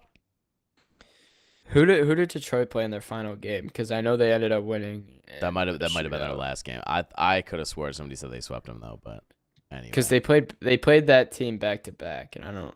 It's okay. I could be wrong. Like I'm not against that. Mm-hmm. Like I'll eat crow, but yeah, I don't know. They're just not there yet. I think there's a ton to be excited about, and I know I feel like we've said that about quite a few teams, but that's the reality of it. Is if you miss the playoffs, a lot of times it's because like your pieces just aren't there yet, and that's kind of the case with this team. Obviously, Suzuki's elite. Like just expect him to just kind of have another great year. Yeah.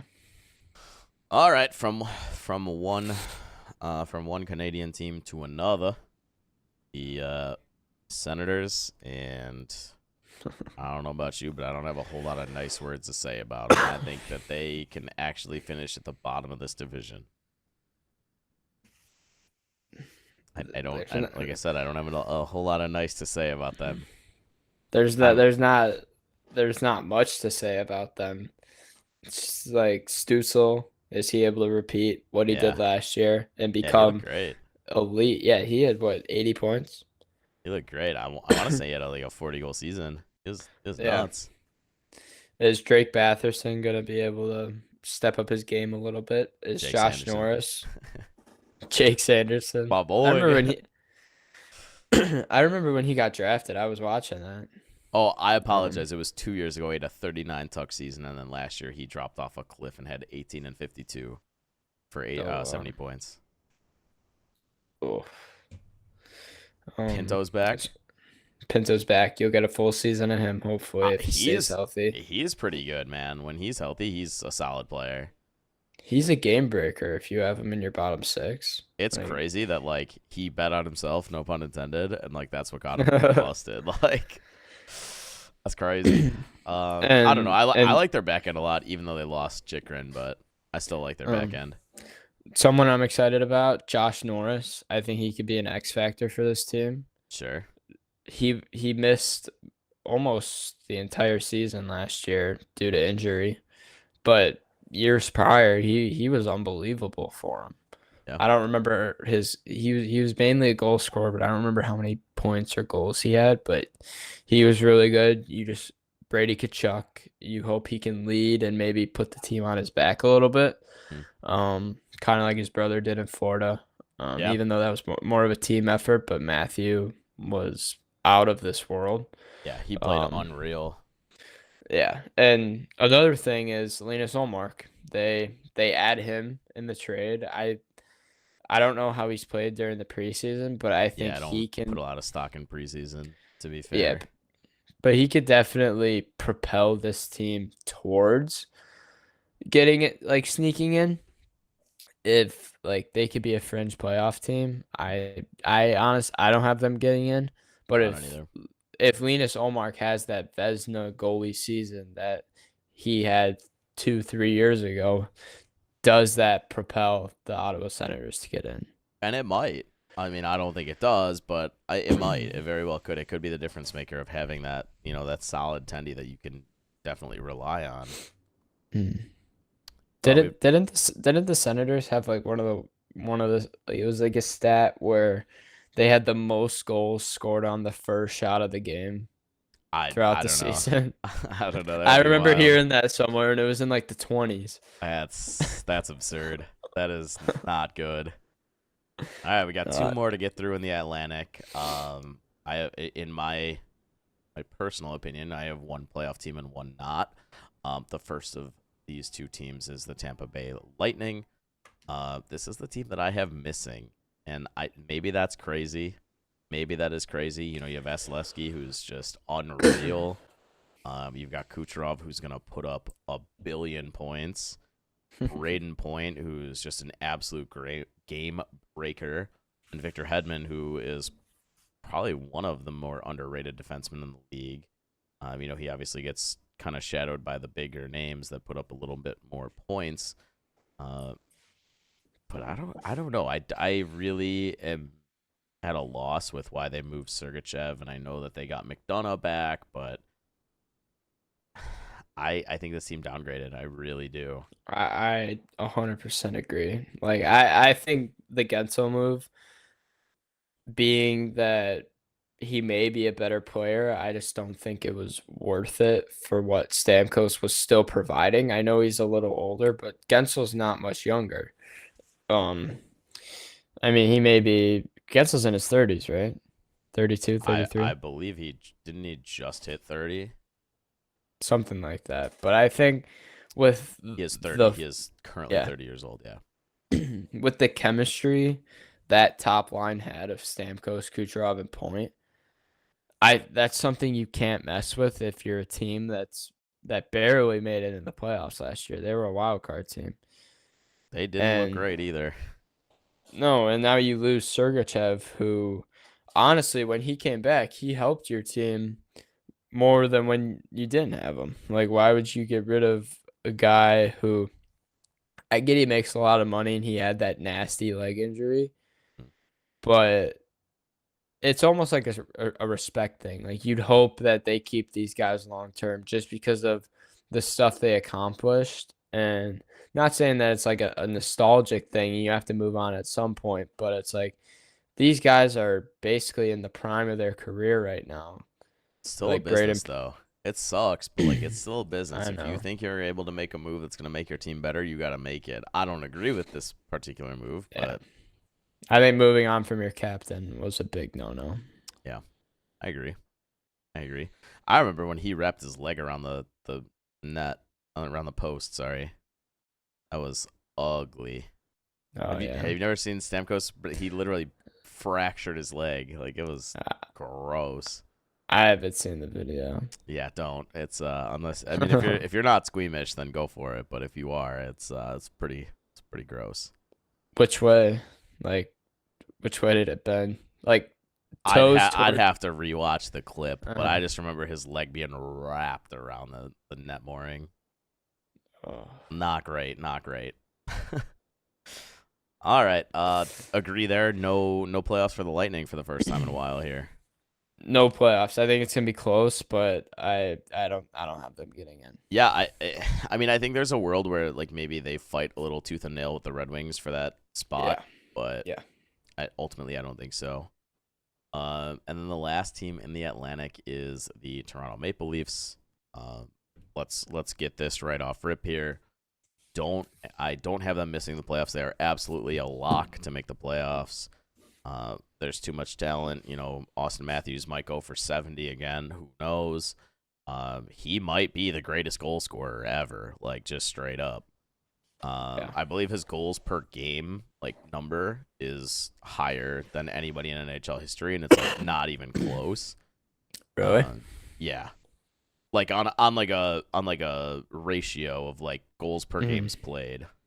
yeah. But um, I like a lot of their moves. I don't know what Oliver Ekman Larsson's going to provide for them. I think I'm not sold on that. He had a really good bounce back year last year, but I don't know. I'm not. And then Hmm. there's like all this news around Yanni Hakanpaa on whether or not like he's even going to play. Is he cleared? Is he not? I don't know. Mm. So I don't know, but that core is still there. But does William Nylander play? I shouldn't joke about that, but The Leafs are one of my top three teams, so I follow them fairly closely. And not moving on from Marner was, I at the time I thought it was a bad decision I still think just it's a because bad decision, to be fair. I think if he's not performing, do you think they move him at the deadline? No way. There's no way you move him Okay, at the deadline.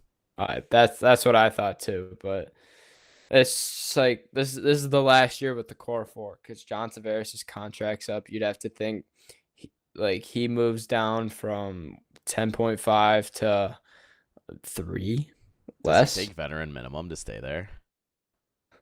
How isn't veteran minimum like It's like seven. It's like 950? 750. Like it's just peanuts. But like he's made his money. If he really wants to stay there, like does he take it? Like maybe And if you think about it, like they could sign a top end guy. Like you've it's got to think it'd be a defenseman, right? it would have to be. It would have to be. Or they maybe spread it out into three or four guys that make 4 million per. Yeah. I don't know. Yeah. It's this team. It with the names they added like Max Pacioretty, Steven Lorentz. Like Lorentz had a good playoffs for I forgot about Florida. Tanev, by the way. That's another one. Yeah, Tanev's another That's a addition. that's a big one. I remember watching Mhm. him in the A. That's crazy. Really? Yeah, dude, I'm getting old anyway. Yeah, I don't know. But I actually really like this team. This might be one of the better teams that we've seen Toronto field in a while. Ekman Larson's the big question mark for me. Obviously, outside of like the big one of the goaltending, right? Like, what are we gonna get? yeah, I think if Ekman Larson is on, I think this team has cup aspirations. 100%. Agreed. And like honestly, I think this is the Maple Leafs year to make it to the finals. And Leaf Square, like they're all drooling and like, the, this is the most complete, in my opinion, that the Leafs have been. mm-hmm, They have finally found their number one goaltender. mm-hmm. Stolars as a backup, that's a question mark. Maybe they address that at the deadline. I don't hate it But depending like, on the split, right? Like that's the big thing yeah, is like how many yeah. games are you letting them play? You'd have to think it'd be like 55 or 60 for Wool, depending on if he stays healthy, and then the rest for Stolars. But Yeah. I mean, adding Tanev and Ekman Larson, that kind of centers out your decor. Adding like two solid offensive and defensive defensemen. And then the forward core, you already know what you're getting from Matthews. You know what Yep. you're getting from Nylander. Yep. Marner's kind of hit or miss depending on the game. Yep. But you know he's going to be around 100 points. Johnny T he keeps declining. Domi, he's a rat to play against. Like Yep. he's I don't love him. thriving. I don't love He's him. thriving in Toronto. I think he's taken after his dad and he's really fulfilled his role in the Toronto Maple Leafs lineup. And if Max Pacioretty comes back, I know he's had his injury struggles, but like, Didn't he tear his Achilles 2 years in a row? yeah, pretty That's early too. So hopefully it crazy. doesn't happen again. But I think the Toronto Maple Leafs are, in my opinion, the top team in the East. I have them finishing second in the division behind the Panthers, but Yeah. I wouldn't exactly be stunned if they took home the division. And I think Leafs fans actually want them. I'm not saying that they want to be in a wild card spot, but they want it. The lower the expectations, the better for them, I think. Like Yeah. if you have this high expectation, like if you're a President's Trophy team, like, I'd rather have them not win the President's Trophy. well, curse aside, right? Like I'm just talking like in terms of like pure point production. Mhm. Like I think they just want less expectations. Like, Not to mention, the Blackhawks were the last team to break that curse. who? The Blackhawks? Who? Real funny. Hey, we gotta add a little personality sometimes, you know? All Yeah, right. your team's 20 years of history. Hey, listen. It's 25. All right. Oh, All right. big This difference. is 26 right here this year. What was it? Uh, 99 they came in. 90. Yeah, 98, 99. Yeah. All right, let's get it rolling. Just quick recap of playoff teams that you have from the Atlantic, and then we'll finish out with the Metro. We'll give our way too early Stanley Cup pick, and then we'll call it a show. So I've got Panthers, Leafs, Bruins, Red Wings, in that order. I That's have my playoff Panthers, teams. Leafs, Bruins, Red Wings as well. Same order. I wouldn't be shocked, like looking at this, I wouldn't be shocked if the Lightning make it in as a fifth seed, and then the Metro only gets 3. The more I look at the Yeah. teams in the Metro. Speaking of the Yeah. Metro, let's get rolling. We are going to start off with the Carolina Hurricanes. This one's tough for me. I feel like this team kind of took a step back. They're definitely not as good. They lost a ton in free agency, and didn't really replace it. So, I know they're excited about a couple pieces coming up. I don't believe that whoever their Russian defenseman is, I don't believe they're letting him go. Like they're basically like, hey, you're stuck in your KHL contract. So don't love that, but Mm. I don't know. Thoughts on the Hurricane or Hurricanes rather? They lost so many like high end pieces, it feels like. And 2 of them were defensemen too. It was probably their top 2 defensemen. Over Slavin? Well, outside of Slavin, outside of Yeah, let's say Slavin. Slavin's nuts. He gets no respect. It's they lost their number 2 and number 3 defenseman. And they didn't they I mean they replaced him with Shane Gostisbehere. I know that's your guy. That is my guy. And Yeah, and Sean Walker, which I mean, that's honestly looking serviceable. at yeah, looking at their decor now, I don't mind that. I think Orlov's a little bit of a question mark. Yeah, he kind of fell He, off. he's kind of on or off. But losing Gensel, I think that was huge. He was probably their superstar. Over Aho. Car- Sorry, little bias. Me and him share a birthday.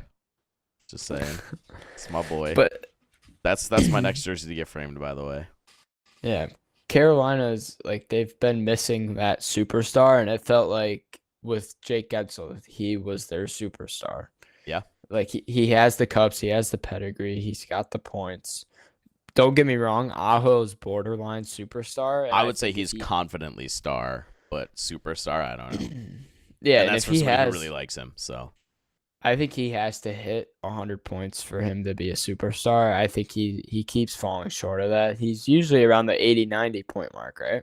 yeah, he's usually in the 80s. He was 1 point shy of 90 last year. He had an 89. Yeah. But another question is like, are they just gonna fall off in the playoffs like they've done like the Listen, past the New every York year? Rangers. The New York Rangers crushed this organization. It wasn't even close. They crushed them. Like after that loss, they've just not been the same team, like at all. Yeah, in the previous year they got swept by Florida, and the year before that they got swept again in the conference finals, didn't they? Yeah. It's That was just that can was the year that Rod the Bod said that they didn't get swept. yeah. That's listen. I love Rod the Bod, but like, come on, that's crazy. How are you gonna lose 4 straight games and be like, yeah, we didn't get swept? I don't know. So let's get down to business here. I think that this team does somehow sneak into the playoffs. I'm not really confident about it, but I do think they make Yeah. it. Not confident about it. I have them currently at Mhm. the 4 seed, which would be a wild card. But I I don't. have I them again, at I the, don't know. I have them at the 3. I wanted to put them there, and then I flipped them because I really like the acquisitions that another team made that we'll get to a little bit later in this division. All right. Moving it right along on over to the Columbus Blue Jackets, and listen, I I I got no positive words for you about this team other than the future might actually be sick. But for right now, you're looking up at everybody. Like that's I'm just gonna be cut and dry about it. I really love Fantilli. I think he's gonna be sick. But outside of him, Monahan, I felt like that was kind of a reach. Marchenko might be kind of nice, but I don't know. I don't have a lot to say. And while we're on the topic of Columbus, I think we should mention Johnny Hockey and his legacy in the NHL and like what an impact he had on everyone he played with, everyone he interacted with. Me personally, I obviously never knew him as a person, but he was someone I looked up to, someone I watched. So seeing the news that he passed, was a little hard. I never really felt that way when I heard a player pass, so it was kind of hard. Um, because he was someone I looked up to, and it still doesn't feel real to this day. And I'll throw it over to you because I know you obviously want to say something about this, but Yeah, I it mean, it was tough news. yeah, well, it was really hard news, and I was certainly posting about it, and how unfair the world can be sometimes, and they just wanted to go for a bike ride, him and his brother, and got clipped by a drunk driver, and the guy doesn't even feel bad about it. Like it's horrible that A, it happened, and then B, the guy doesn't feel any sort of shame or remorse or anything about it, and took away two still young lives. And I believe one of them, I believe it was his brother, just had a child, and then Johnny's wife Johnny, was pregnant, I believe. So yeah, now you're destroying a family nucleus too. So I don't know. I mean, it's obviously gutting for the hockey world, and we hate to hear it, but these two organizations that Johnny played for, both the Columbus Blue Jackets and the Calgary Flames, I believe, are both wearing patches for the yeah. full year, whereas I believe the league wide is wearing a patch only for a certain amount of time. Or is it a helmet sticker? I can't remember. It's one or the other, but they're wearing a 13, I believe, on their helmet for a certain amount of time this year. It's some Hmm. weird time gate that doesn't feel right. Just let them wear it the whole year. I don't know. Yeah. Um, And I know like on some positive news, I think it's Columbus's home opener. They'll be honoring him. I forget who they play, but that'll be a I tough watch. I yeah, I think it's the Panthers. That'll And that'll be a really tough watch. yeah, and I think during warm-ups they're going to be wearing number 13 jerseys both teams. I did see that. Yes, both teams will be wearing 13, which is huge.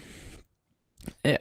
But There was it's a just one of those unfortunate events that you hope no one has to ever go through. You pray for their family and you just feel for them because this is something that like they just wanted to celebrate um they their were there for their sister's sister's wedding, wedding. Yep, and it's the night before, and they you were just gonna be think about groomsmen, you think about his family and like how like they or I'm just sorry, not like groomsmen. They were standing up in the wedding. Sorry, that's what it was. yeah, and Regardless, yeah, and like you think of his family, like his parents, they just lost both their sons on the same night. yeah. And I haven't really gotten to that point in my life yet where I've had to deal with people passing. Yeah, you're Um, still young. yeah, and I just pray for the safety of everyone that I'm in contact with and like my loved ones, friends, everything. So, Yeah, I mean, we don't like sharing tough news, but it's a part of the yeah. game, it's part of the sport, and it's relevant to one of the teams that Johnny played for. So, um, sorry for kind of the more somber feeling, but it is important to talk about this stuff. Obviously, this event doesn't sit right with either of us, so Yeah, but continuing with their lineup projections, I have them out of the playoffs. they don't look good. Um, They do not not look good. I mean, like they signed JVR, Kevin LeBanc. But really out of that, it's just like they have a bunch of third line guys. Yeah, agreed. So It's not great. I they finished last in the East, no doubt about it. Yeah, well, I don't know about last in the East, but last in the Metro for sure. I don't know that they finished last in the East. I Who think there's a good finishes chance. above them? I Above them? You mean below Yeah, them? below them. There's a good chance the Senators do. I think the Senators have so much talent, but No, I don't I know. they have too much talent to not I'm not sold beat. on that Ottawa team. I'm not. Well, I'm not either, but this Columbus team is brutal. Yeah, it's pretty. I don't know. Werenski and Provorov are kind of nice. I know you're probably not Yeah, as high on Provorov as I am, but yeah, and they've got what's his name? The guy they drafted this year, and then they've got Juracek still. Um yeah, he hasn't come across yet. um I feel like they have one more defenseman, but I'm blanking on his name. Yeah, I'm not entirely sure. I don't keep up with Columbus too much. Yeah, but I'm ready But to they're move out. on if you are. Yeah, they're Yeah. they're out though from both of us. Moving on to the team that won both games in Europe. We have the New Jersey Devils. This is one of the two teams from the division that I do have in the playoffs. I think that this team is absolutely stacked now that they have a Tendy. Um, I do have them finishing in second place though, which may be a surprise. But I just love the way this lineup looks as long as Dougie Hamilton can stay healthy, which was a huge problem last year. He missed a ton of games, and I think he's a difference maker on the back end. So to lose him for that extended amount of time is pretty tough. So does Jack Hughes hit 100 points? Maybe.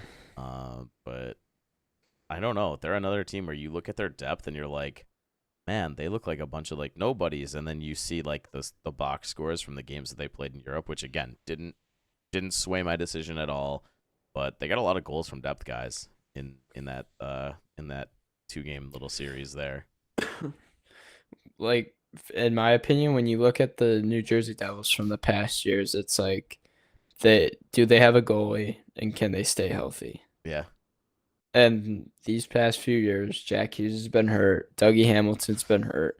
But this year, if they could stay healthy, and they've got Jacob Markstrom, who's one of the top goalies in the league, yeah, like if I'm in the East, I'm scared of this Devils team. And we've seen them in the playoffs, and they haven't really done too much, but being that they have the size, they have the skill, they've got the physicality. It's like their D are offensive and defensive. mhm. It's they have everything. And like I'm scared of this team if you're a fan in the East, but it all depends on health. If they can stay healthy, this team is gonna be hard to beat. Where do you have them finishing in the division? It's got to Feeling be second behind the other behind. team. Yeah, we'll get to them in Yeah. just a second. It's not going to be too long until we get to them. We're moving on over to the two New York teams. One plays on the aisle, one does not. And let's go ahead and get to the Islanders. Listen, I'm a gigantic fan of Matty Barzell. This team sucks. I I'm got a, nothing nice to say about him. This team sucks. There's an interview that says that Bedard wants Barzell to be his line mate, his dream line mate, mind you. Lou, you might want to start taking some phone calls. I am Listen, so down with that. listen, you might want to, if they're gonna give you a serious offer, like take it. That's how this team hung on to so many pieces that just aged for way too long. Yeah. They're Matt And did, Martins, they're Cal Clutterbucks. Like, what are we doing? Like, nothing did against those guys, but like, what are we doing? did you see them put Pierre Engvall on waivers? I don't think that's the with the intention of somebody claiming him. Now No. is that to say that somebody won't claim him? No. But I think they're so confident nobody will take that deal that they're like, all right, bet. But I know, but I understand the magnitude of that. Yes. like it's just kind of funny. They signed him to a 7-year deal, and now he's on waivers after one. Yeah. No, I agree. It's pretty unbelievable. I mean, Bo Horvat, he's not bad. No, not at all. He's had his struggles a little bit. So it's he's kind of up in the air, hit or miss. Matthew Barzell, he struggles at times, but he's always been good. Puck, what's his stat that he just like dominates in? Is it puck possession, like Puck possession puck time. possession, and like puck retrieval and like zone entries, and he's like the top of all three of them like all the time. Dude's just skating laps in the ozone. We've all seen it. We've all seen the clips of him just literally skating laps with the puck. Yeah, I don't have a ton to say. I mean, I think one of the bigger things that might sway this, and like I have them finishing pretty low in the division, but like, do we get Sorokin? Like, does Sorokin look like Sorokin? Like, I don't know. Mhm. I don't think it's enough to make them like even close to the playoffs, but that would be a huge step. And I know it's kind of a like a nothing burger signing, but I really like that they added Anthony Duclair. He kind of adds some fire to that kind of slow old lineup, Yeah. and he kind of just like accelerates it with some speed. And maybe not having him on a line with would be better, just because like everyone else is not up to that standard. But I don't know. I Yeah, have him out. it's a Uh, tough team. yeah, It's a tough team.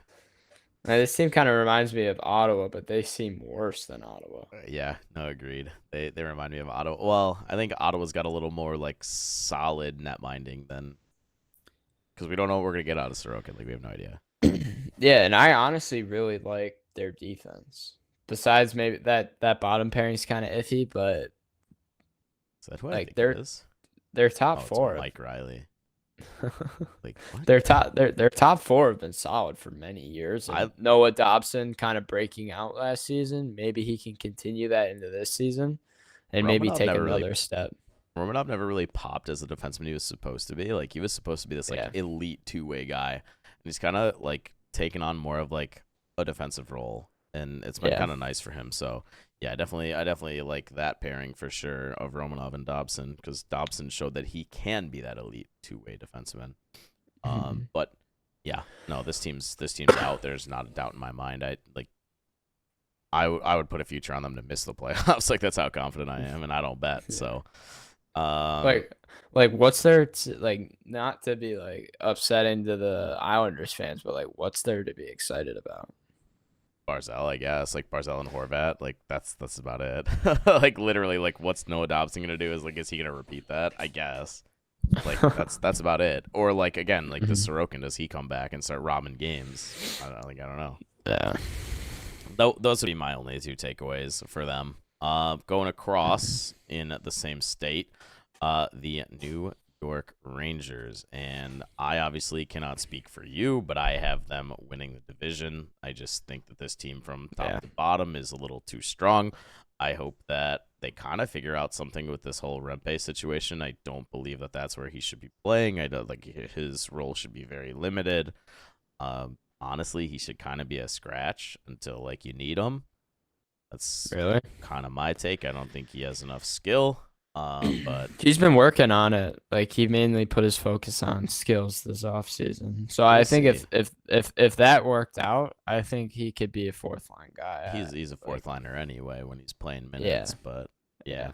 I mean, does Panarin have the same kind of year? Probably not. Does he need to? Like, probably not. You know.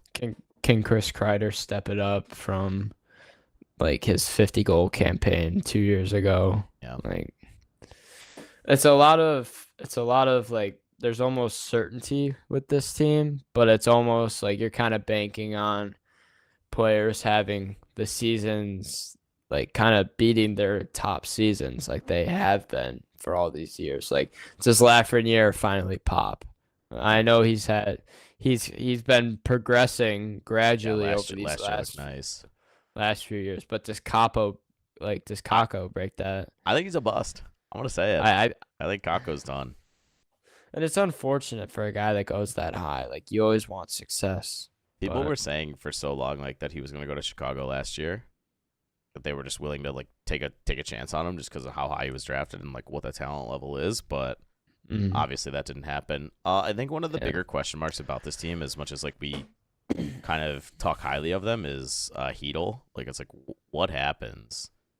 You know, like he's got the concussion stuff, and like he went back to Russia because of it, and like I don't know, man. Like he's so talented, but like if they lose him, like they're out of a third line center. And I mean, Sam Carrick could probably play that position, but it's like on the Oilers, he was fourth line if I'm not mistaken, right? it's almost like a Tua situation, right? Like at a certain Yeah, point, like if you're having so many concussions, like you got to like seriously consider your own like livelihood. health. Like Yeah, it's no longer about the sport and like letting your team down. It's like I need to stay alive. Like my brain's toast. Like yeah, that's kind of where they're at. So I really hope for a positive season from him, but it is something where it's circling. I love their D pairing. Obviously, I love yeah. Shesterkin. Did they re-sign Quick, or is he on a deal where he's still there? He's still there. I'm not 100% sure. Okay, because he was insane for them last year when Shesterkin was kind of going through it. hmm So And you look at their injuries too. They still have Ryan Lindgren and Jimmy Vesey out. yeah, So adding those two guys that add some pop into your lineup, and is who knows Zabana what yet they hurt? do. He's not on the line projections right now. Is he? Is he out? Yeah, he's second line center. I've got, the projections I've got have nothing, and this was from team practice today. Oh, I'm not sure then. So I don't know if he took like just like a health bomb or whatever, but Yeah, yeah, I have this team winning the Metro. I yeah, think they're just I the do as most well. complete team, top to bottom. So not too much to talk about here. Um, moving it right on along. Down to our last couple here. We are down to, I believe, our last three teams, and we're gonna kick it off with a team who I think has a lot of upside. The Philadelphia Flyers, and they are an interesting team. They're an interesting team. I think that for me personally, I think there's a couple guys on this team who don't kind of hit that same peak that they had last year. But they do have a lot of very, very good young pieces here. So take it away. I'm excited for guys like Owen Tippett to and Matvey Michkov to see if they like first off Michkov if he can like sustain an NHL role and be what he was rumored to be at the draft. I know he fell to seventh overall, which could be a blessing for the Philadelphia Flyers because he was compared to Bedard up until the draft, and it was more of the contract situation Yeah. I was going to say that that's the big thing that was kind of the making him yeah fall, was everybody was like, that well, you're not going to get him for a couple years and turns out Philadelphia ended up stealing him for only 1 year or like after only after one 1 year. year. Yeah.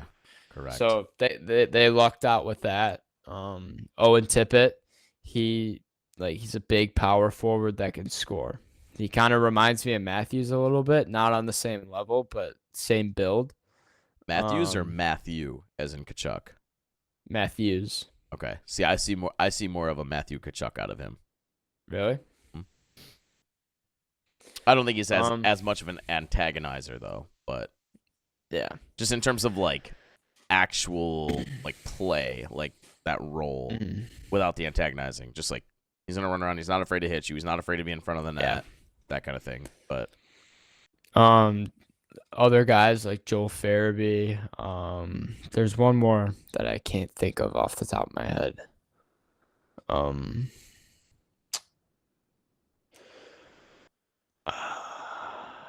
it's not Frost, is it? it's not Frost. He was in their top six. Not Forrester Not Forrester. or Forster, He sorry. he could have a big year this year though. I know he was a rookie last year. and he's a big skill guy. He's got a lot of upside. Got It's not fair Drysdale. of it. You're high on That's my boy. Drysdale. I love Drysdale. I'll say it. I'll say it. I love Drysdale. I don't know why I can't think of him. He was rumored to be traded at the deadline, but Scott Lund, that's who it is. Oh, Lutton. Scott Lund. I know Yeah. he had a big year last year. Hopefully he can bring that into next season as like that's what you'd want as a Flyers fan. But really other than that, just hopefully the Torts effect doesn't kill him. I'm not sold on their goaltending situation. I know people love. Oh man, why can't I think of his name? People The love him when he Russian took guy. over. Yeah, people love him. I'm just not sold yet. I've got the Flyers making it, and that's the I fourth. so I'm gonna say something here that might be a little controversial, and I'm gonna say that they're gonna miss, but and not as a cop out, but I wouldn't be shocked if they make it in. Not as Yeah. a cop out, but I firmly believe they will miss. But like if they make it in, I'm not gonna be like, whoa, where did this come from? Like I'll be like, yeah, like I could see it for sure. Uh, Moving right along because we got two left. We'll make our cup prediction and head out. Um, we've got the Pittsburgh Penguins. To me, this is a team that took a step back. Um, don't don't really see the upside here, other than 87. That's about it. 71 looked like garbage last year. Crosby looked great. Malkin did not. Letang looked like a step back. Carlson. I mean, obviously that team. Anybody will tell you the power play, like it's an anomaly to have those kind of names and just fail to score on the power play. So yeah, um, like it's like it's almost like disgusting that they can't score. Like we saw Malkin have a lot of regression over the tons past of 2 regression. years. Like I wouldn't be surprised if he retires like It this felt year like or last next. year. So like 2 years ago he was like here and then fell to here. And then like this past year he was here and fell like way down here. Like it was Oh that much of a yeah. drop off. Like you didn't even Mhm. notice he was on the ice. And this was a guy who was Yeah. like consistently making an impact. So And go I'm ahead. not gonna lie. I feel like the Eric Carlson trade has kind of like messed things up in a way. I know it was Dubas trying to make like his first big move You wanted to make a as the splash. GM. He wanted to make a splash, Yep. but I feel like this team already had that number one defenseman, and they could really use that money somewhere else, especially in their forward core. Like, I mean, they have guys like Cody Glass and Rucker McGroarty that you hope pop. I mean, Cody Glass has been in the league for a while now, and I know he was on He your does. Predators. He looked solid for like stretches last He year. did look solid. He looked very And solid, and then then all of a sudden he just like was out of the lineup, and I was like, "Is this a Bruno decision? Whatever." But I mean, I hope the best for him. You know, that's yeah, kind of the way I manage. But um, I, it feels weird. Like I know it's Letang's team, and he's been there for so long, but I feel like the right move would have been to play Carlson as the number one D man when they acquired him, and just kind yeah. of like given Letang a step back and been like, "Hey, man, you know you've been here, you've been carrying the load on the back end for a long time. Like, take a step back. Like, it's cool." But yeah, I don't know. I think that trade looks a little silly, and again, I think they definitely wanted to make a splash, and I don't know. The trade doesn't look great, and this team hmm doesn't look great. And that being said, I don't have them making the playoffs. Did Crosby sign his deal yet? I'm pretty sure he did, right? He did because I remember there was some sort of like silly like 87 at the end of it because and everybody Yeah, was like, and of course he did because it's Sid. Like yeah. I don't know, man. If his signed But jersey wasn't nuts, he'd be up on the wall. That's my boy. And just yeah, way out of my pay grade. yeah. I feel like these last few years of Crosby, it's just like the Crosby glory days now. Yeah. It's like they're not gonna be good enough to make it. And I mean Crosby to the Avs. They did. Year after year, we'll just keep saying it. We'll just I honestly think if that trade went down, like Avs win the cup. oh easily, Like easily. no doubt about it. Like place the bets, even though Their line would shoot up like crazy though. Like They'd go from like plus like 1,200 to minus 150. they'd probably be lower than that, honestly. If you get Sydney on that team, for sure. You could almost guarantee it. And then they get swept first round. Yeah, I don't know. That would have been wild, but Yeah, I do have them missing, as I said. I do as well. And then we get to our last team, and a team that I'm not too confident in picking, but it is the Washington Capitals. We talked about this a little bit before, and I know we disagreed on it. We did. Yeah, sorry, I got a little coughing fit going on here, so I'm trying to mute those and just make sure they don't get on. But Yeah. I don't love some of their pieces, and then like simultaneously at the same time, like I really love some of their pieces, and I specifically love their back end. Like that is the part that I'm the highest on. Yeah, that's a good backhand. That is a fantastic back end. So, and they're bringing back the Screaming Eagle this year, so maybe that's like the fire that they need. But And they'll get a obviously, they'll get a full season of John Carlson too. He missed true. majority of the season. Yeah, he's elite when he's healthy. Yes, and Yeah. I think some people like often forget that. They acquired a goaltender too this offseason, so that's Yeah. big. Logan Thompson. I don't know how big he's gonna be. I don't think he's all that great personally, but No, but I think they have two like above average goalies though, in Charlie Lindgren and Logan Thompson. We saw sparks of both yep. last season, and just hope it works out. About their offense though, I don't like that Tom Wilson's in their top six. I think that's a little funky. Don't. Maybe second line, maybe, but yeah, I I like don't the love it. addition of Mangiapane. I think Yeah, that's huge. yep. Maybe I on the first line, not ideal, but I'm excited to watch Dylan Strome. He's been thriving, playing with Ovi. yep. And that might be cliche to say because anyone could probably thrive if you're playing with Ovi's beeper Ovi. tapping for you. You're throwing up pizzas. Like, Yeah, but I mean, Ovi's regressed over this past year. I mean, and Dylan Strome was still playing out of his mind. So yeah, Strom had some that's really good stretches last year, like yeah. really good stretches of hockey. And he's another guy that I kind of wish the Blackhawks didn't move on from. He I did that feel a like lot. him and Doc specifically, I think they moved on from too quickly. Same with DeBrincat. I mean, like So you could say that imagine. about there's like a laundry list of names where you could be like, man, he was the Yeah, one that got away, and then you like look at another one and you're like, man, he was the one that got away. yeah. But yeah, I don't know. I mean, they're an interesting team. It's like, do we see PLD or yeah, PLD bounce back? I Or you go. I firmly believe he's a locker room cancer. I believe so too. It's I like really do. he's been in three spots now, right? Winnipeg, Columbus, and LA, and LA, it's and been then now it's it's been his the fourth same. team. He's forced his way everywhere he wanted, and it's been the same thing every time. I believe this is the first time he didn't choose his destination though. So maybe This that is the helps. first time he asked for a trade, and then like they just kind of sent him. Yeah. The other two times he was like, "This is where I want to go." I'm like, "All right, bet." Like, I don't know. I do have this team making the playoffs. I do I not. I don't know why. I feel a little like a little silly about this one, but I really Mhm. like their offseason. I think it was very solid. Their Mhm. scoring punch might be a little lacking, especially if OV goes on some goal droughts. But that's where I'm at. I have them in, and Yeah. I Two don't feel great about it. I don't feel two great about it. two guys to watch on this team though. Connor McMichael. Yep. I know he started to kind of thrive in that Washington offense, and then another guy who signed a professional tryout with them last season, Sonny Milano.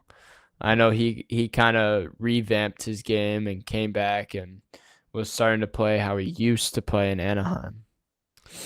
He'll always be known as the one who caught the Mishi pass. Yeah. He'll The always be dish known. again. Yeah, the dish again. Yeah, exactly.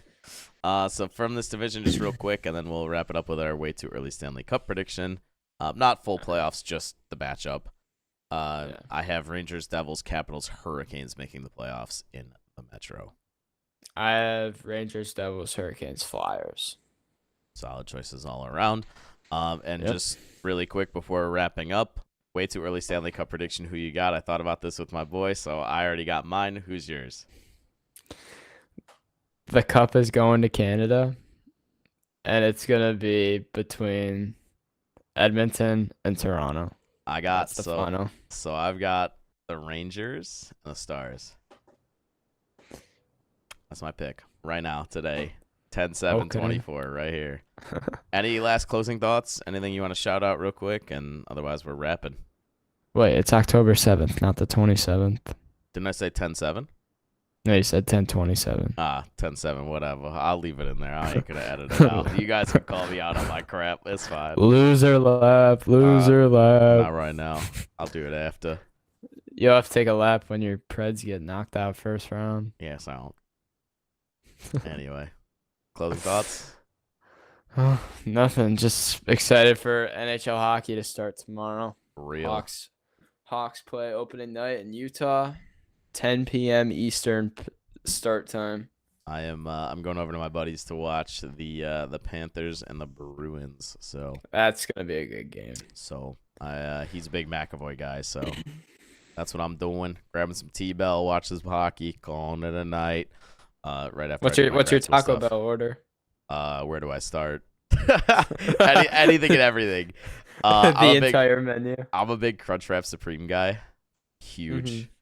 I love the potato tacos. Super underrated item.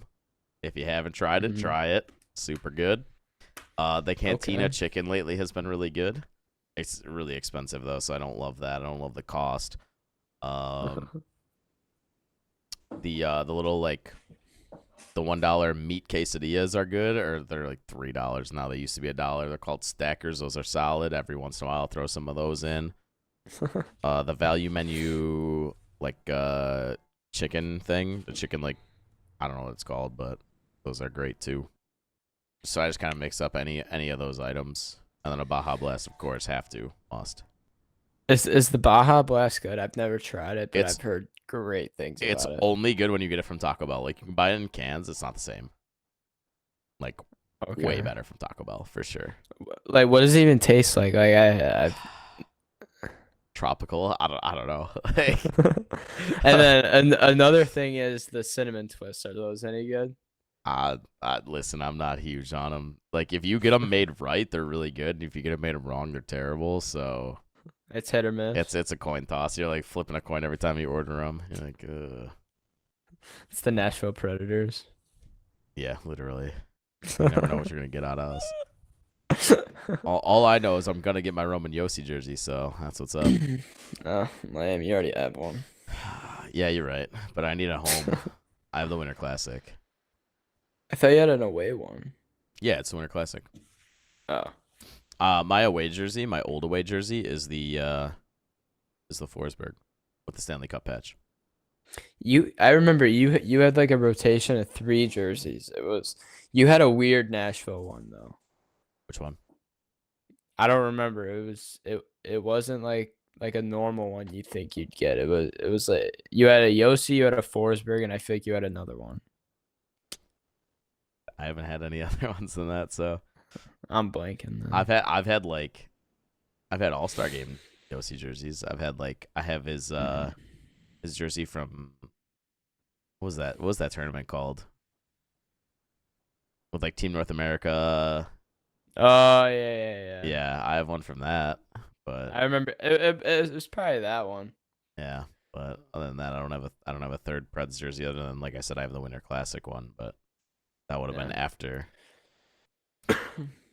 All right, wrapping it up. NHL preview.